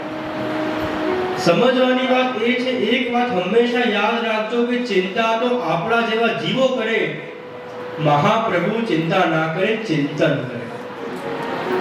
અને એક વસ્તુ એવી છે ને, હું આપને પણ બહુ એક સમજદારીની વાત અને સમજવાની વાત કહું. બધા બહુ ધ્યાનથી સાંભળજો કે ચિંતા કરવાથી બીમારી આવે, ચિંતા કરવાથી બીમારી આવે અને ચિંતન કરવાથી બાકે બિહારી આવે. એટલે આપણે ક્યારે ચિંતા નહીં કરવી. પ્રભુ સર્વ સમર્થ હિત તો નિશ્ચિંતા વર્જે. પ્રભુ ખૂબ સર્વ સામર્થ્યવાન છે. હંમેશા ચિંતન કરવું, પ્રભુનું, વલ્લભનું, સેવાનું, સત્સંગનું ચિંતન કરવું. ચિંતા ક્યારે કરવી જોઈએ? જ્યારે સવારે પ્રભુના ચરણ સ્પર્શ કરીએ, જ્યારે પ્રભુને દંડવત કરીએ, તો એ ચરણ સ્પર્શ કરતા સમયે બધી ચિંતા પ્રભુના ચરણમાં પધરાઈ ગઈ કે પ્રભુ અમે આપના છીએ, અમારો ઘર પરિવાર બધું આપનું છે, અમારી ચિંતા પ્રભુ આપની છે. આપ એટલા સર્વ સામર્થ્યવાન છો. આપ હંમેશા પ્રભુ જે કરશો એ અમારા માટે સારું જ કરશે. શ્રી મહાપ્રભુજી ચિંતન કરી રહ્યા છે કે અનેક જીવ જે પ્રભુની સેવાના લાયક છે, પ્રભુના પાત્ર છે, પ્રભુની યોગ્યતા વાળા છે, સેવા કરવાના યોગ્ય છે, એમને પ્રભુ સન્મુખ કેવી રીતે કરવું? અને જ્યારે આ ચિંતન કરી રહ્યા છે એ સમયે સ્વયં સાક્ષાત ઠાકોરજી પ્રગટ થયા છે. પૂર્ણ પુરુષોત્તમ ઠાકોરજી પ્રગટ થયા, સ્વયં ગોકુલ ચંદ્રમાજી પ્રગટ થયા અને પ્રગટ થઈને આજ્ઞા કરી કે વલ્લભ, આપ જે જીવને બ્રહ્મ સંબંધ આપશો, જે જીવનો સંબંધ મારી સાથે કરાવશો, એ જીવનો હાથ હું ક્યારેય નહીં છોડું. 4 વચન મહાપ્રભુજીને આપવામાં આવ્યા છે. મહાપ્રભુજીએ આજ્ઞા કરી બ્રહ્મ સંબંધ કરનાત સર્વેશામ દેજીવ્યો સર્વ દોષઃ નિવૃત્તિ દોષઃ પંચવિધા સ્મૃતા. કે આપ જીવને બ્રહ્મ સંબંધ આપો, જીવના બધા દોષો દૂર થઈ જશે. અને જ્યારે આ વાત થઈ, આજ્ઞા કરી, એની સાથે ઠાકોરજીએ પુષ્ટિ ભક્તિ માર્ગની રચના કરવાની આજ્ઞા કરી. અને જ્યારે પુષ્ટિ ભક્તિ માર્ગની રચના કરવાની આજ્ઞા કરી તો એ સમયે 4 વચન આપ્યા છે. જે 4 વચનના આધાર પર પુષ્ટિ માર્ગની રચના થઈ છે. સૌથી પહેલો વચન આપ્યો કે વલ્લભ, આપ જે જીવને શરણે લેશો, આપ જે જીવને મને સોંપશો, એ કેવો પણ હોય, હું એનો સ્વીકાર કરીશ, હું એનો હાથ પકડી રાખીશ. જૈસો હું એસો તિહારો શ્રી વલ્લભ. આપણે જેવા પણ છીએ તો વલ્લભના. વિભૂષણ ઘણી વખત આજ્ઞા કરે કે આપણા મહાપ્રભુજીનો સ્વભાવ કેવો? જગત જુએ સારું. જગત શું જુએ? આ સારો છે, કામનો છે કે નહીં? જગત જુએ સારો અને વલ્લભ જુએ મારો. કે જગત તો જુએ કે આ વ્યક્તિ કામનો છે કે નહીં, પણ વલ્લભ શું જુએ? કેવો પણ જીવ છે, પણ મારો જીવ છે, તો મારે તો આના પર કૃપા કરવાની જ.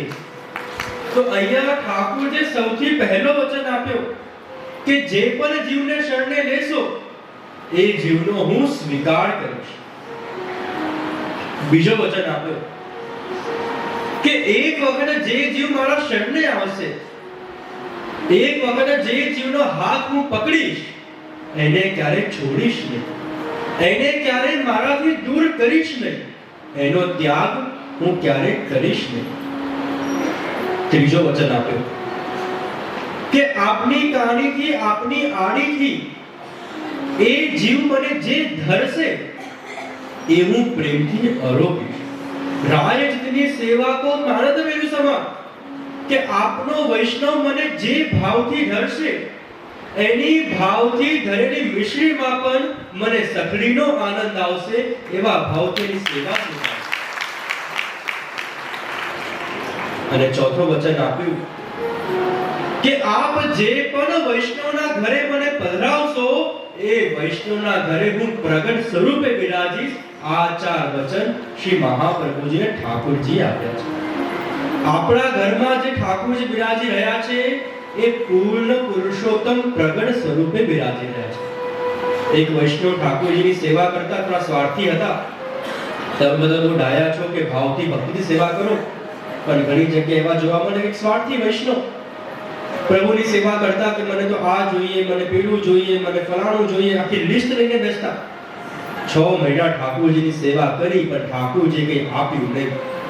વિચાર્યું કે મારા ઠાકોરજી મારું કામ કરતા નથી તો શું કરીએ, બીજા ભગવાનને લઈ આવી. ગણેશજીને લઈને આવ્યા. ગણેશજીની સેવા કરી કે ગણેશજીની સેવા કરું છું, વિઘ્ન હરતા છે, મારા બધા વિઘ્ન દૂર કરશે, મારી બધી મુશ્કેલો દૂર કરશે, મને જે જોઈએ મને આપશે. ગણેશજીની સેવા કરી રહ્યા છે અને કરતા કરતા એક દિવસ ગણેશજી માટે ફૂલ લઈને આવ્યા. સારા સારા અત્તર સુગંધી લઈને આવ્યા.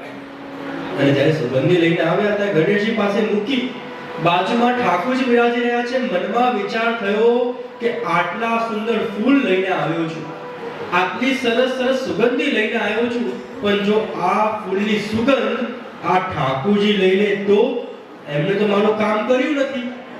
6 મહિનાથી સેવા કરું છું, મારા બધા કામ પૂરા કર્યા નથી, મારા મનોજ પૂરા કર્યા નથી, અને જો આ સુગંધ લઈ લે તો એ માણસે શું કર્યું, ઠાકોરજીની નાકમાં રૂઈ નાખી દીધી.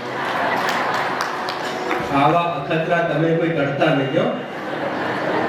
એ વૈષ્ણવ તો બહુ હિંમત વાળા હતા, એવો અખતરો કર્યો, તમે કોઈ કરતા નહીં.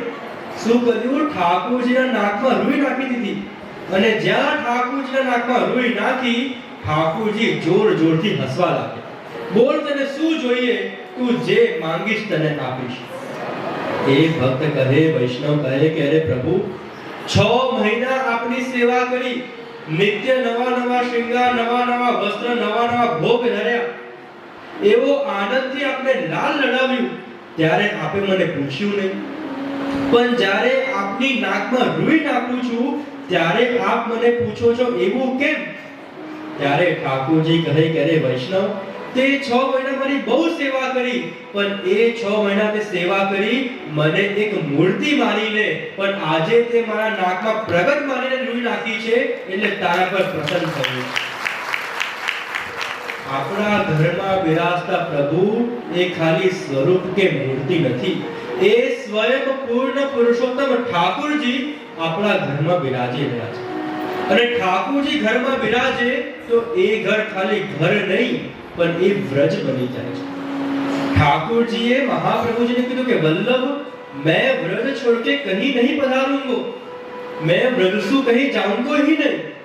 મહાપ્રભુજી વિચારે કે અરે મારી તો ઈચ્છા છે કે આપણે વૈષ્ણવના ઘર ઘરમાં પધરાવું, વૈષ્ણવ ઘર ઘરમાં આપણી સેવા કરતા થાય. આપ કહો છો કે હું વ્રજથી બીજે ક્યાંય જઈશ નહીં, તો આપને વૈષ્ણવના ઘરે પધરાવ કેવી રીતે? એ સમયે વલ્લભે વિનંતી કરી કે અરે પ્રભુ, આપ કહો છો કે હું વ્રજથી બીજે ક્યાંય નહીં જાઉં, પણ આપ એવી કૃપા કરો કે આપને જે વૈષ્ણવના ઘરે પધરાવું, આપ એ ઘરને વ્રજ બનાવી દો. તો આપણા વૈષ્ણવના ઘર ઘરમાં જે ઘરમાં ઠાકોરજી બિરાજી રહ્યા છે એ ખાલી ઘર નથી, એ તો પ્રભુનું નંદાલય વ્રજ છે.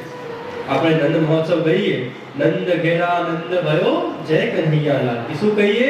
નંદ ઘેરા આનંદ ભયો. જ્યારે સારસ્વત કલ્પમાં જ્યારે કૃષ્ણનું પ્રાગટ્ય થયું એ સમય તો ખાલી નંદ બાબાના ઘરમાં આનંદ થયું. એક જગ્યાએ વ્રજમાં ગોકુલમાં નંદરાયજીના ઘરમાં આનંદ થયું, પણ આજે વલ્લભની કૃપાથી વૈષ્ણવના ઘર ઘરમાં આનંદ થઈ રહ્યો છે. એ આનંદ સ્વરૂપ વૈષ્ણવના ઘર ઘરમાં બિરાજી રહ્યા છે અને વૈષ્ણવની માંગી માંગીને સેવા સ્વીકારી રહ્યા છે. ઠાકોરજીએ 4 વચન શ્રી મહાપ્રભુજીને આપ્યા છે. આજ્ઞા કરી છે કે પુષ્ટિ ભક્તિ માર્ગની રચના કરો, અને પુષ્ટિ ભક્તિ માર્ગની રચના કરવામાં આવી છે. પુષ્ટિ ભક્તિ માર્ગ જો પ્રગટ કરવું અને રચના કરવામાં ફરક છે. પ્રગટ કોને કરાય? કે જે હોય જ નહીં, અને તમે એને પહેલાથી તૈયાર કરો, પ્રગટ કરો, એ પ્રગટ થાય.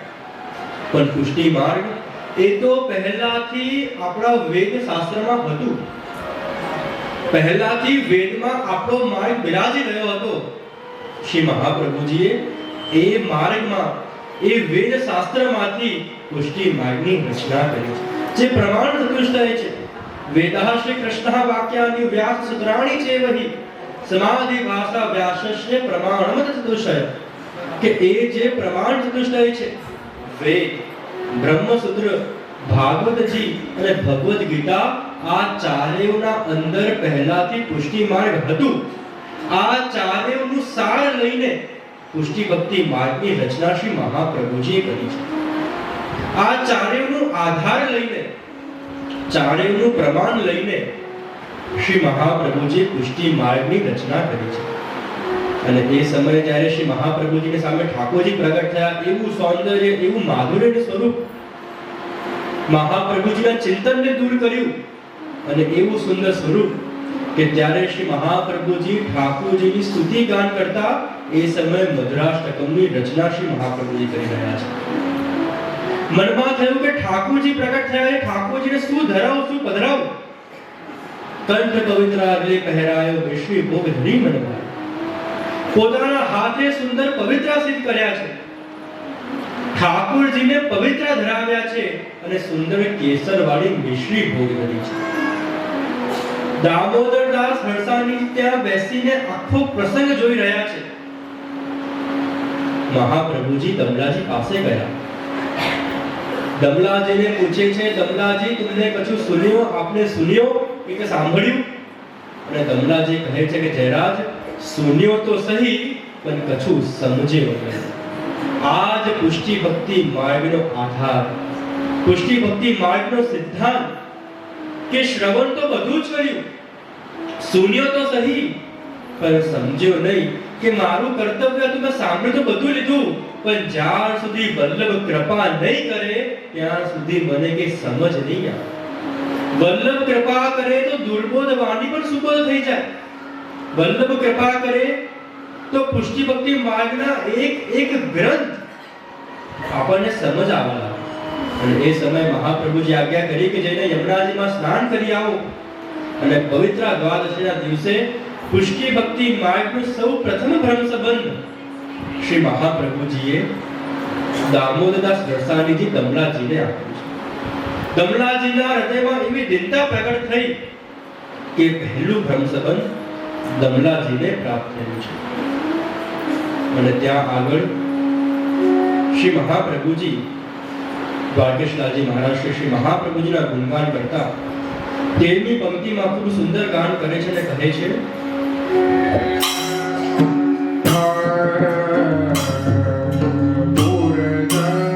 એક વાત જોઈ કે આ મૂળ પુરુષ ગ્રંથ કેવું છે કે જેમાં મહાપ્રભુજીના પ્રાગટ્યનું પણ વર્ણન આવી રહ્યું છે. મહાપ્રભુજીએ શાસ્ત્રાર્થ કર્યું, જે આપણે વિજયનગરમાં વિજય પ્રાપ્ત થયું એનું પણ વર્ણન આવી રહ્યું છે. યમુનાજીના યમુનાષ્ટકનું પ્રાગટ્ય કર્યું એનું પણ વર્ણન આવી રહ્યું છે. પવિત્રાનો પણ વર્ણન આવી રહ્યો છે અને હવે આપણા વિવાહનો પણ વર્ણન આવી રહ્યો છે.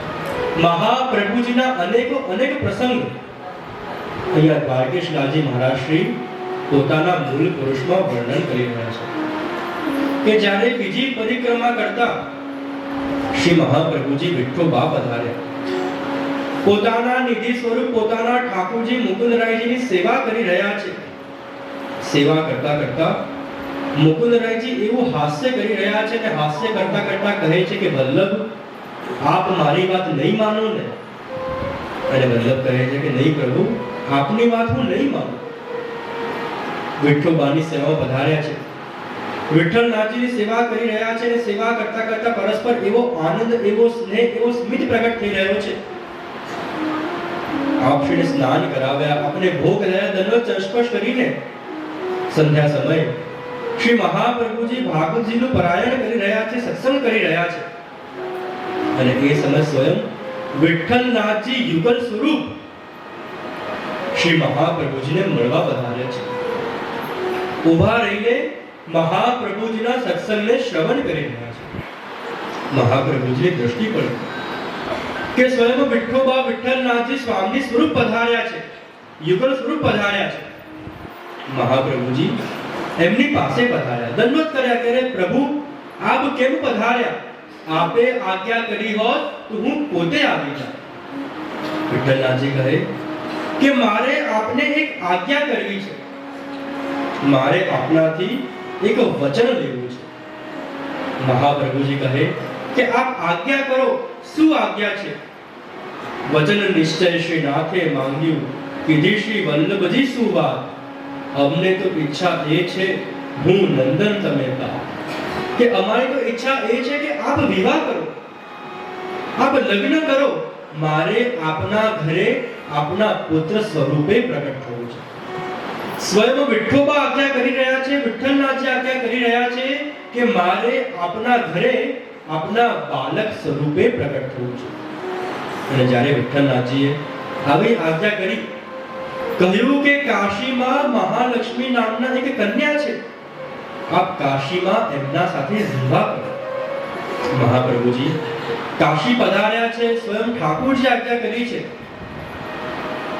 વિઠ્ઠોબાએ આજ્ઞા કરી છે, વિઠ્ઠલનાથજી આજ્ઞા કરી છે, આજ્ઞાનું પાલન કરીને શ્રી મહાપ્રભુજીએ અક્કાજી સાથે, મહાલક્ષ્મી ભોજી સાથે વિવાહ કર્યા છે. અને આગળ દ્વારકેશ રાજી મહારાજ શ્રી વર્ણન કરી રહ્યા છે, સુંદર ગાન કરી રહ્યા છે. અને આગળની 3 પંક્તિમાં વર્ણન કરતા કહે છે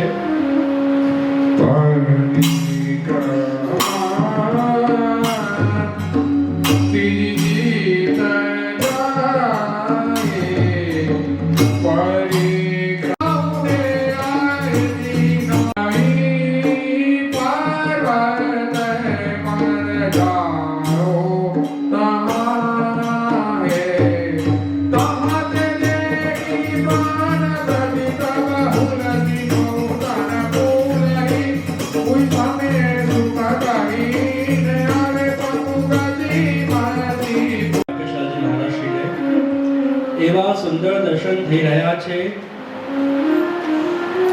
કે જ્યારે શ્રી મહાપ્રભુજી પૃથ્વીની તૃતીય પરિક્રમા કરી રહ્યા છે, ઝારખંડમાં બિરાજી રહ્યા છે અને કુંજ એકાદશીનો મંગલ ઉત્સવ આવ્યો છે. સ્વયં ઠાકોરજી આજ્ઞા કરી છે કે વલ્લભ, ગિરિરાજની કંદરામાં, ગિરિકંદરામાં મારું પ્રાગટ્ય થયું છે, આપ પધારો અને ગિરિકંદરામાંથી મને બહાર પ્રગટ કરો. મહાપ્રભુજીના હૃદયમાં એવો આનંદ છે કે સ્વયં ઠાકોરજીએ મને આજ્ઞા કરી કે મને એવો અવસર મળ્યો કે હું મારા પ્રાણ પ્રિય ઠાકોરજીનું પ્રાગટ્ય કરાવી શકું. તૃતીય પરિક્રમા કરી રહ્યા છે અને પરિક્રમા છોડીને આપ સીધા વ્રજમાં પધાર્યા છે. એવો સુંદર ધોળ, એવો સુંદર પદ જે આપણને બધાને આવડે છે. ગિરિકંદરામાંથી પ્રગટ થયા આપ ગોવર્ધનનાથ. સાથે મળીને ગાન કરીએ શ્રી ગોવર્ધનનાથજીના દર્શન, શ્રી ગોવર્ધનનાથજીના પ્રાગટ્ય અને શ્રી મહાપ્રભુજી શ્રીજીના પ્રથમ મિલનના દર્શન કરીએ. સાથે મળીને આપણે ગાન કરીશું. હરે ગિરિકંદરામાંથી પ્રગટ થયા પ્રભુ આપ ગોવર્ધનનાથ રે. નંદયસોમાંથી કેરા લાલન પ્રદસોની દુખના મધુર જગવસિયા રે. જગવસિયા જગના મધુર જગવસિયા રે. શ્રી મહાપ્રભુની બ્રજમાં પધાર્યા સદુ માટે ઘેર રે. વતન સુમ્યા તે ગિરિવર પ્રભુના વાત કુટી કરી કે ગોવર્ધન હરિયા રે. મારે ભગવતિયા ભજના પ્રભુ ભગવતિયા રે. સદુ પાંડે શ્રી મહાપ્રભુજીને કહે છે પ્રગટ્ય પ્રકાર રે. દેવતમદના કે પ્રગટા રે. મણિમાળા પરમ બાળ ગોવર્ધન હસિયા રે. ભગવતિયા ભજના પ્રભુ ભગવતિયા રે. મહાપ્રભુજી વ્રજમાં પધાર્યા. ઠાકોરજી સ્વયં આજ્ઞા આજ્ઞા કરી છે કે મારું પ્રાગટ્ય થવાનું છે. એ ઉત્સાહમાં, એ ભાવમાં, એ ભક્તિમાં શ્રી વલ્લભ વ્રજ આવ્યા. આર્યોમાં સદુ પાંડેના ઘરે પધાર્યા છે. અનેકો અનેક વૈષ્ણવ, અનેકો અનેક ભક્તો, અનેકો અનેક દેવી જીવો શ્રી વલ્લભને મળ્યા છે. સદુ પાંડે, માણેકચંદ, કુંભનદાસ, કૃષ્ણદાસ જેવા અનેકો અનેક વૈષ્ણવ વલ્લભના શરણે આવ્યા છે. બધા વૈષ્ણવો હરવાસથી ધીરે ધીરે આગળ આવી જાઓ. બોલ વલ્લભા ईश की जय, लाल की जय. શ્રી મહાપ્રભુજી સદુ પાંડેના ઘરે આવ્યા છે અને આવીને કહી રહ્યા છે કે મને સ્વયં ઠાકોરજીએ આજ્ઞા કરી છે કે મારો પ્રાગટ્ય અહીંયા ગિરી કંદરામાં થયું છે. પૂછી રહ્યા છે કે આ સ્વરૂપ કોણ છે, કેવા છે? અને બધા કહી રહ્યા છે કે આ તો અમારા દેવ છે, દેવ દમન છે, પર્વતના દેવતા છે. અને એટલામાં જ અવાજ આવી રહી છે કે નરો, ઓ નરો, મેરો દૂધ કાં? અને એટલામાં નરો ભાગતી ભાગતી દૂધ લઈને જઈ રહી છે. મહાપ્રભુજી કહે છે કે આવી સુંદર, આવી અલૌકિક, આવી માધુર્ય વાણી કોની છે? અને ત્યાં બધા કહી રહ્યા છે કે આ જે મધુર વાણી છે એ અમારા પર્વતના દેવની, ઠાકોરજીની દેવ દમનની વાણી. જ્યારે નરો પ્રભુને દૂધ ધરીને પાછી આવી, મહાપ્રભુજી પૂછ્યું કે આ કટોરામાં શું છે? કહે છે કે આમાં દૂધ હતું. હું અમારા પર્વતના દેવને, અમારા ભગવાનને, પ્રભુને દૂધ અરોગાવા ગઈ હતી. પૂછ્યું કે આમાં કંઈક છે? કહ્યું કે આમાં જે દૂધ હતું એ તો બધું પ્રભુ અરોગી ગયા છે, મને દર્શન કરાવો. જ્યારે મહાપ્રભુજીએ એ કટોરાના દર્શન કર્યા, એ કટોરામાં દૂધની એક બૂંદ, એક બિંદુ હતી. પ્રભુને થયું, મહાપ્રભુજીને થયું કે અરે આ એક બિંદુ તો મારા સ્વામી, મારા પૂર્ણ પુરુષોત્તમ ઠાકોર જેમને મને આજ્ઞા કરી છે એમનું અથડામણ છે. જ્યારે એક દૂધની બિંદુ, એક બિંદુનું પાન કર્યું, રોમ રોમમાં એવો આનંદ થયો, એવી તૃપ્તિ પ્રાપ્ત થઈ કે મને મારા પ્રભુનું અથડામણ પ્રાપ્ત થયું છે. એ જ સમય આજ્ઞા કરી કે આવતીકાલે સમય સવારે આપણે સૌ સાથે મળીને ગિરિરાજજી પર પધારીશું, ગિરિરાજજીની કંદરામાં જઈશું અને ઠાકોરજીનું પ્રાગટ્ય કરીશું. અને ત્યાં આગળ ગાન કરતા કહે છે ગિરિ પર ઉપર આવ પધાર્યા, નામયા કિજનાથ રે. અંગો અંગ રોપી સુખ ઉપજ્યું. મહાપ્રભુજી ની સાથે સાથે અનેક અનેક વૈષ્ણવ, સદુ પાંડે, માણેકચંદ, કૃષ્ણદાસજી, કુંભનદાસજી નરો રાહ જોઈ રહ્યા છે કે બીજો દિવસ ક્યારે થાય, એ અલૌકિક ઘડી ક્યારે આવે કે જ્યારે અમે વલ્લભની સાથે ગિરિરાજજી પર જઈએ અને ઠાકોરજીનું પ્રાગટ્ય કરીએ. બીજો દિવસ આવ્યો, એ ઘડી, એ સમય આવ્યો છે. મહાપ્રભુજી આગળ ચાલી રહ્યા છે, પાછળ સદુ પાંડે, માણેકચંદ, કુંભનદાસજી નરો પાછળ પાછળ આવી રહ્યા છે. અનેકો અનેક વ્રજભક્તો છે, અનેકો અનેક વ્રજવાસીઓ આવી રહ્યા છે, જે ઠાકોરજીના દર્શન કરવા માટે ખૂબ ઉતાવળ કરી રહ્યા છે. શ્રી મહાપ્રભુજી ગિરિરાજજીની એક એક શિલા ચડી રહ્યા છે. હૃદયમાં એવો ઉત્સાહ, હૃદયમાં એવો ભાવ, એવો પ્રેમ છે કે મને મારા પ્રીતમ મળવાના છે, મને મારા ઠાકોરજી મળવાના છે, જેમના માટે હું ભૂતલ પર આવ્યો છું, જેમના યશનો વિસ્તાર કરવા આવ્યો છું, એ પ્રભુ પોતે મને મળવાના છે. મહાપ્રભુજી એક એક કરતા શિલા ચડી રહ્યા છે, એક એક કરતા શિલાને તૂટી રહ્યા છે.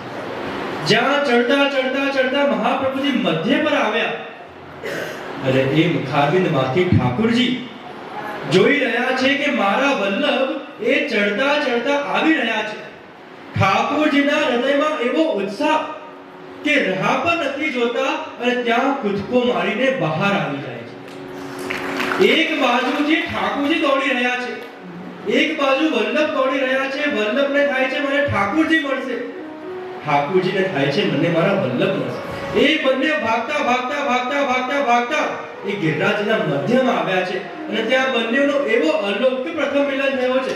શ્રી ગોવર્ધન રાધા કી જય શ્રી વલ્લભા ઈશ કી જય ત્યાં આ બંનેનો અલૌકિક સ્નેહ મિલન પ્રથમ મિલન થયું છે. અને જ્યારે એ પ્રથમ મિલન થયો, શ્રી ઠાકોરજી શ્રી મહાપ્રભુજી એકબીજાને ભેટ્યા છે અને ત્યારે મહાપ્રભુજીને સુધી થઈ કે આ સ્વરૂપ તો પૂર્ણ પુરુષોત્તમનું સ્વરૂપ છે. અને જ્યારે એ સ્વરૂપનું મહત્વ જ્ઞાન થયું ત્યારે પોતાના બે હાથ જોડ્યા, દંડવત કર્યા છે, વંદન કર્યા છે. અને વંદન કરીને શ્રી મહાપ્રભુજી ઠાકોરજીની સ્તુતિ કરી રહ્યા છે અને કહે છે, ભક્તાભિલાષા ચરિતાનુસારી દુઃખાવિચોરે નયસો વિસારી કુમારિતાનંદિત ઘોષનારી મહાપ્રભુ શ્રી ગિરિરાજ પારી. શ્રી મહાપ્રભુજી ઠાકોરજીના દર્શન કરીને સ્તુતિ કરી રહ્યા છે, વંદના કરી રહ્યા છે અને ગિરિરાજ ધારાષ્ટ્રકમની રચના કરી રહ્યા છે. જ્યારે જ્યારે પણ ઠાકોરજીનું વલ્લભનું મિલન થયું છે, વલ્લભે એક સ્તુતિની રચના કરી છે. મહાપ્રભુજી યમુનાજીનું પ્રથમ મિલન થયું ત્યારે યમુનાષ્ટકની રચના કરી. પવિત્ર એકાદશીના દિવસે જ્યારે મહાપ્રભુજી ઠાકોરજીનું મિલન થયું ત્યારે મધ્યાષ્ટકની રચના કરી. અને ગિરિરાજજીના ઠાકોરજીના પ્રાગટ્ય પ્રસંગમાં જ્યારે શ્રી મહાપ્રભુજી અને ઠાકોરજીનું પ્રથમ મિલન થયું છે, એ સમયે ગિરિરાજ ધારાષ્ટકમની રચના થઈ છે. ઠાકોરજીને સુંદર પાટ પર પધરાવ્યા છે, સુંદર પાટોત્સવ થયો છે, સુંદર તિલક કરવામાં આવ્યું છે, સુંદર ધોતી ધરાવવામાં આવી છે, ઉપર નાની પાગ ધરાવવામાં આવી છે, સુંદર ફૂલની માલા ધરાવવામાં આવી છે, મંગલ પાટોત્સવ થયો છે. શ્રીનાથ નામ આપને આપવામાં આવ્યું છે કે આ અમારા શ્રી ગોવર્ધનનાથ શ્રીનાથજી છે. એવો સુંદર પાટોત્સવ. દૂર દૂરથી વ્રજવાસીઓને સમાચાર મળી રહ્યા છે કે અમારા શ્રીનાથજીનું પ્રાગટ્ય થયું છે. શ્રી ગોવર્ધનનાથજી પધાર્યા છે, મહાપ્રભુજી પધારીને અમારા ઠાકોરજીનું પ્રાગટ્ય કરી રહ્યા છે. અને જ્યારે પણ બધા જ વૈષ્ણવ, બધા જ વ્રજવાસીઓ ઠાકોરજીના દર્શન કરવા આવતા અને દર્શન કરીને બધાના હૃદયમાં એવો ભાવ થઈ રહ્યો છે, હૃદયમાં એવો પ્રેમ પ્રગટ થઈ રહ્યો છે કે જેવા સ્વરૂપના દર્શન અત્યારે હું કરું છું એવા સ્વરૂપના દર્શન તો પહેલા ક્યાંય કર્યા નથી. મુખારવિંદ જોવા માત્રમાં થઈ રહ્યું છે કે આ પ્રભુ કેવી કૃપા કરે છે, કેવું કૃપા સ્વરૂપ પ્રગટ થયું છે. અને જ્યારે આવા દર્શન કરી રહ્યા છે તો એ સમય બધા જ વ્રજવાસીઓ, બધા જ વૈષ્ણવ પ્રભુના દર્શન કરીને એવું સુંદર ગાન કરે છે અને ગાન કરતા કહે છે, અરે ઘણી ખમા ઘણી ખમા ઘણી રે ખમા મારા બીજી બાવાને ઘણી રે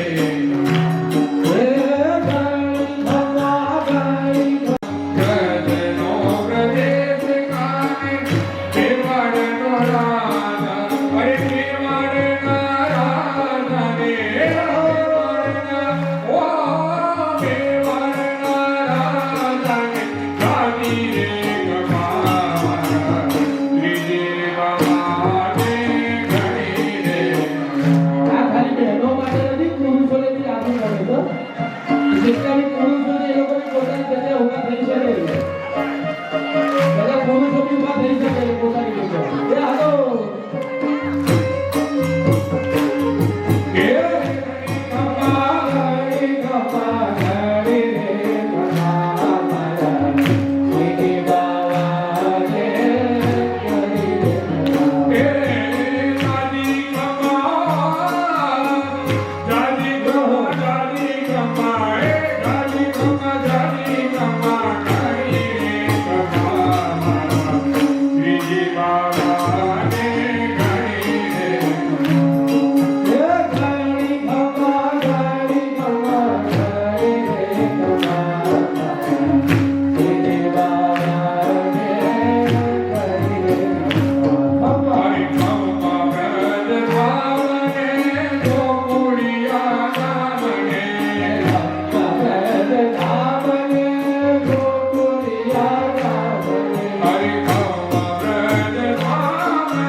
કૃપા અનુગ્રહ કરવા, આપણને શુભાશીષ પ્રદાન કરવા પરમ પૂજ્ય ગોસ્વામી 108 શ્રી રાજેશ કુમારજી મહારાજ, શ્રી પૂજ્ય દાદજી એવં પૂજ્ય દાદીજી પધાર્યા છે. આપને ખૂબ ખૂબ નમસ્કાર છે, ધન્યવાદ છે.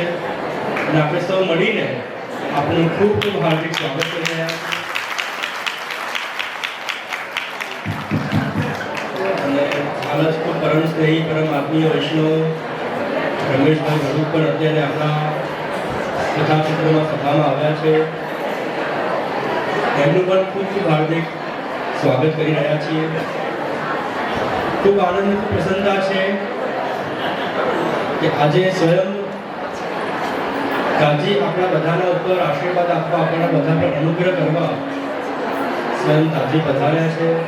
અને આપણને મનમાં થાય શ્રી વલ્લભાધીશ કી જય. આપણને મનમાં થાય કે હાલ જ આપ સવારે જ અમદાવાદથી વિજય થયા અને અમદાવાદથી જેતપુર આવવું એટલું સરળ નથી. 6 કલાક લાગે, રસ્તા પર એવા છે 7 કલાક થઈ જાય. વિચારો 7 કલાકની મુસાફરી કરીને પધાર્યા છે, પણ તાજીને એવું છે કે હું આવ્યો છું તો સૌથી પહેલા વૈષ્ણવને મળી અને વૈષ્ણવને પોષણ આપ્યું. તો આપણે સૌ જે સમયની ખૂબ રાહ જોઈ રહ્યા છે કે મહારાષ્ટ્ર પધારે, તાજી પધાર્યા છે, તો આપના મંગળ વચનામૃતનો લાભ આપણને બધાને પ્રાપ્ત થવાનું છે. કથાનો પણ સમય થયો છે. આપણે આજે ખૂબ સુંદર મૂળ પુરુષ અંતર્ગત શ્રી મહાપ્રભુજીના જીવનના અનેક પ્રસંગના દર્શન કર્યા, મહાપ્રભુજીના પ્રાગટ્યના દર્શન કર્યા, કણિકાભિષેકના દર્શન કર્યા, યમુનાજી મહાપ્રભુજીનું પ્રથમ મિલન, યમુનાષ્ટકની રચનાના દર્શન જોયા, વિવાહ પ્રસંગ જોયું, પવિત્રના દર્શન કર્યા, શ્રી ગોવર્ધનનાથજી પ્રગટ થયા એમના દર્શન કર્યા. તો આજે વધારે સમય લીધા વગર આજના કથા સૂત્રને શ્રી ગોપાલ પ્રભુ, શ્રી ગોવર્ધનનાથજી એવં શ્રી મહાપ્રભુજીના ચરણ કમલમાં અર્પિત કરતા હું મારી વાણીને અહીંયા વિરામ લઉં છું. શ્રી વલ્લભાધીશ કી જય. આવતીકાલે મહોદય શ્રીના યુગલ ચરણારવિંદના હું આપ સૌ વૈષ્ણવ વૃંદોથી વિનંતી કરીશ કે પૂજ્ય શ્રી આપના વાંગ્મય પુષ્પથી ઉપસ્થિત પુષ્ટિ પ્રેમાનુરાગી વૈષ્ણવ સૃષ્ટિને આપ્લાવિત કરશો. પૂજ્ય શ્રી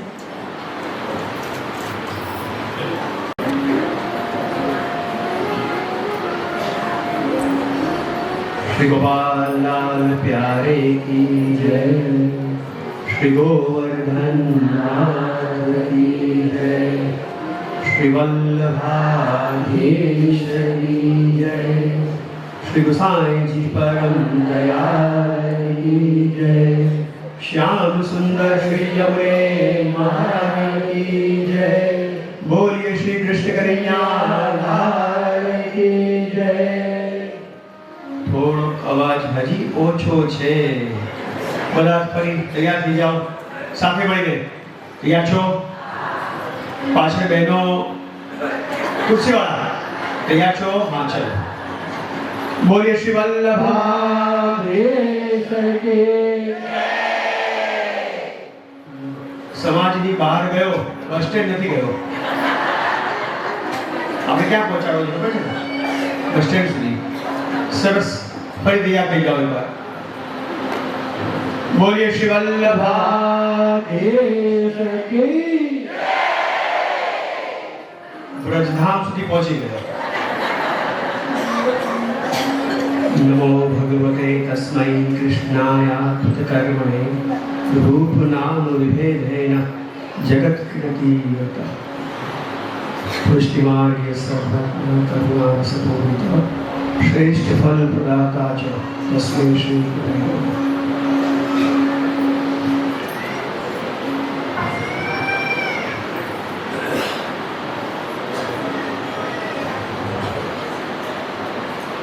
परम कृपालु श्री गोपाल प्रभुની કૃપાથી આજે આપણા આ સત્સંગ મહોત્સવનો દ્વિતીય દિવસ श्री पुरुषोत्तम धाम हवेली दशाब्दी महोत्सव एवं श्री व्रजधाम हवेली नो मंगल तृतीय पाटोत्सव અને એના મંગલ ઉપલક્ષમાં આજે આપણે સર્વે શ્રી વલ્લભ ગુણગાન મહોત્સવનો લાભ લઈ રહ્યા છીએ.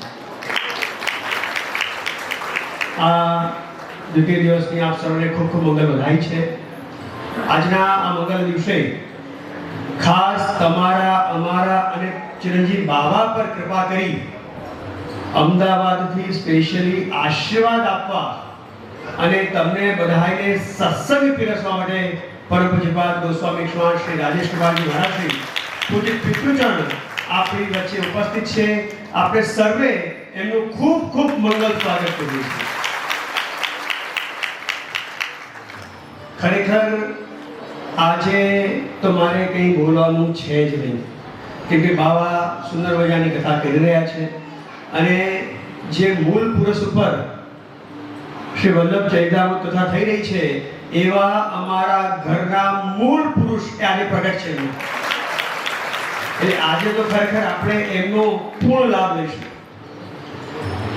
ખૂબ સુંદર મંગલ વચનામૃત કરતા, કથાનું રસપાન કરાવતા ચિરંજીવ આશ્રય બાબા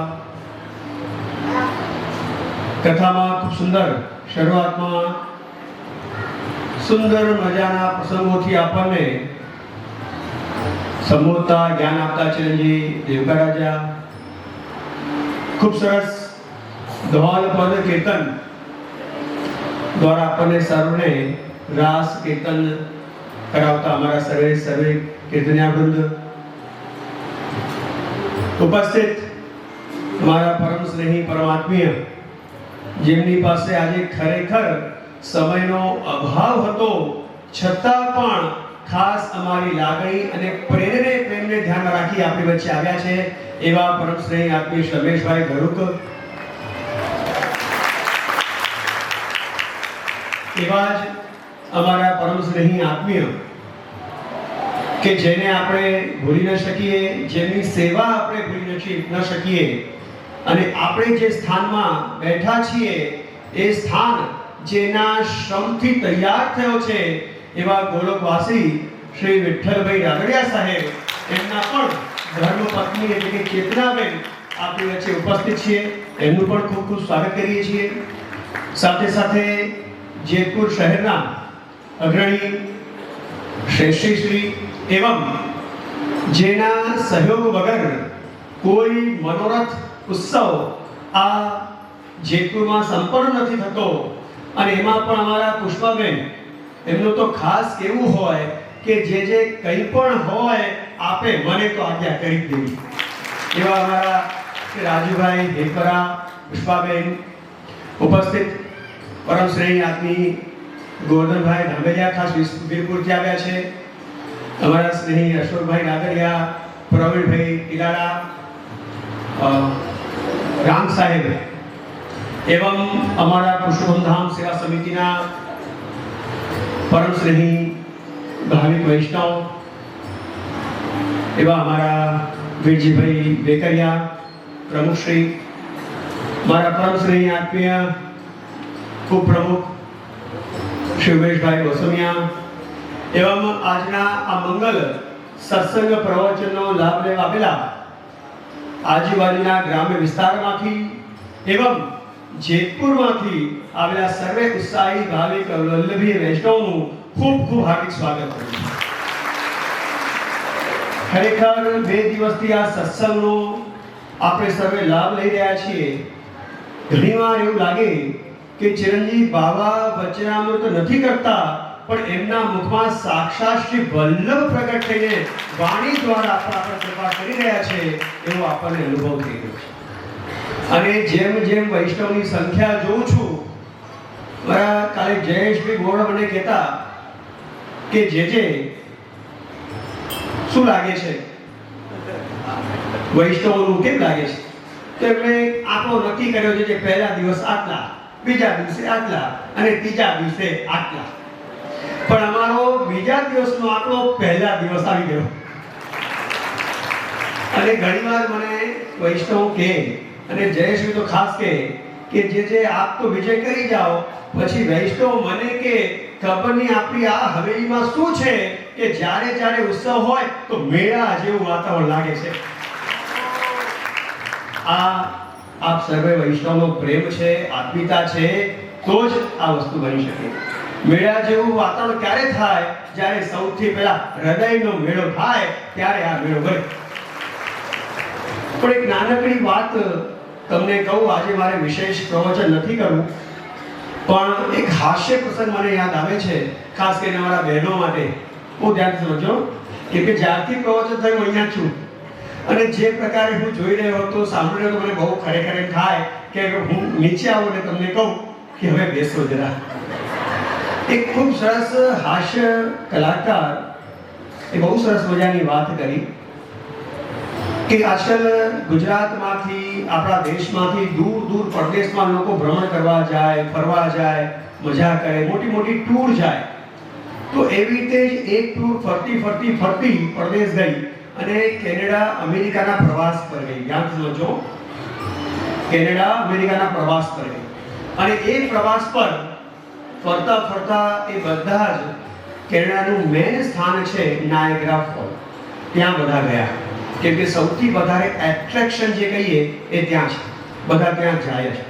તો ત્યાં એ જોવા ગયા, અને જોવા ગયા તો એટલી સરસ મજાનો એ ફોલ છે જેનો અવાજ એટલો સુંદર મજાનો આવે, એ લોકો બધા સાંભળે. પણ સૌરાષ્ટ્રનું, ગુજરાતનું, જેતપુરનું ગ્રુપ નહોતું, પણ ક્યાંક બહારનું આપણા દેશનું કોઈ ગ્રુપ ત્યાં ગયું હશે, અને ત્યાં જઈને એ લોકોએ પોતાનું વાતો શરૂ કરી. એટલી સરસ મજાની વાતો શરૂ કરી છેલ્લે મેનેજરે કહ્યું, બહેનો ચૂપ થઈ જાઓ તો આ ફોલનો અવાજ સંભળાય. બહેનો તમે બધા ચૂપ થઈ જાઓ ને તો આપણા વોટરફોલનો અવાજ સંભળાય. તો એ જ મારે તમને કહેવું છે કે વૈષ્ણવજનો, તમે પણ તમારા ઉપદ્રવ શાંત થઈ જાઓ તો વલ્લભની વાણી અંદર ઉતરે. ઉતરતી જ નથી. કેમ? કે આપણે શાંત થઈએ તો ને.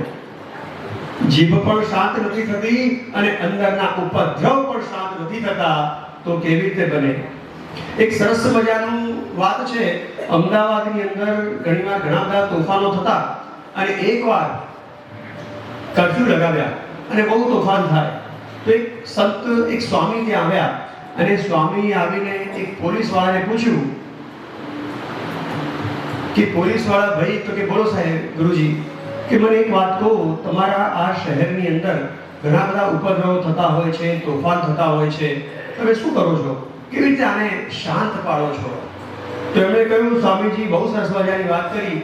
અમારે ત્યાં ઘણી બધી જાતના બધા લોકો હોય અને ઘણા બધા ઉપદ્રવ થતા હોય, તો અમારા આ વિસ્તારની અંદર, અમદાવાદની અંદર એક ખાડિયા છે, રાયપુર છે, 3 દરવાજા છે, આ અમુક જગ્યાઓ બહુ સેન્સિટિવ છે, ત્યાં અમે કર્ફ્યુ લગાવી દઈએ તો બધા ઉપદ્રવો શાંત થઈ જાય. તો કે ક્યાં આગળ? તો કે આ 3 દરવાજા.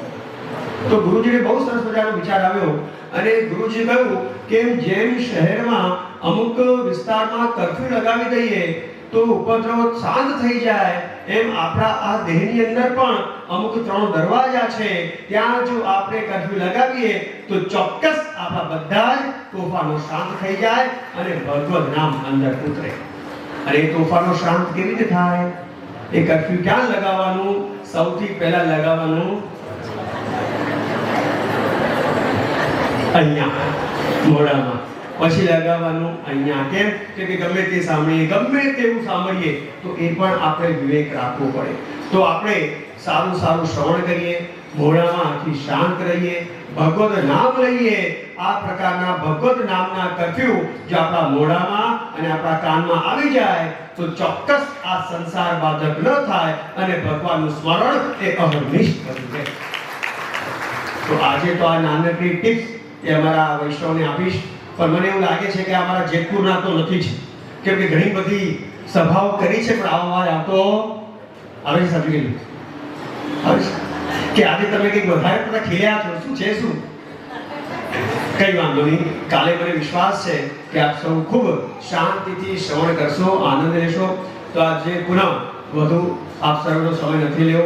પૂજ્ય પિતૃચરણને વિનંતી કરું કે આપના મંગલ વચનામૃત પ્રાપ્ત થાય, જેથી આ જેતપુરના સર્વે ભાવિક ઉત્સાહિત વૈષ્ણવો ખૂબ લાભ પ્રાપ્ત કરે.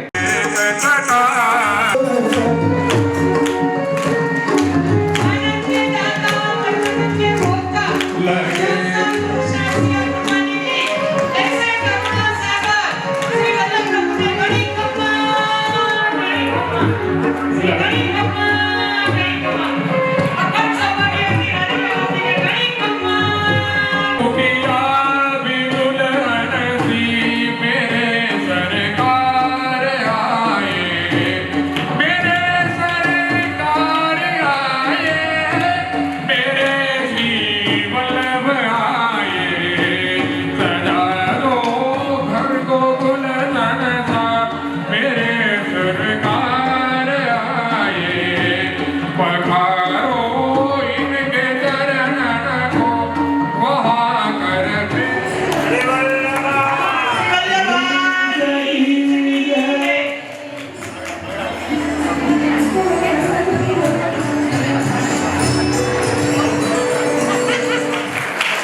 પ્રિય વૈષ્ણવ રમેશભાઈ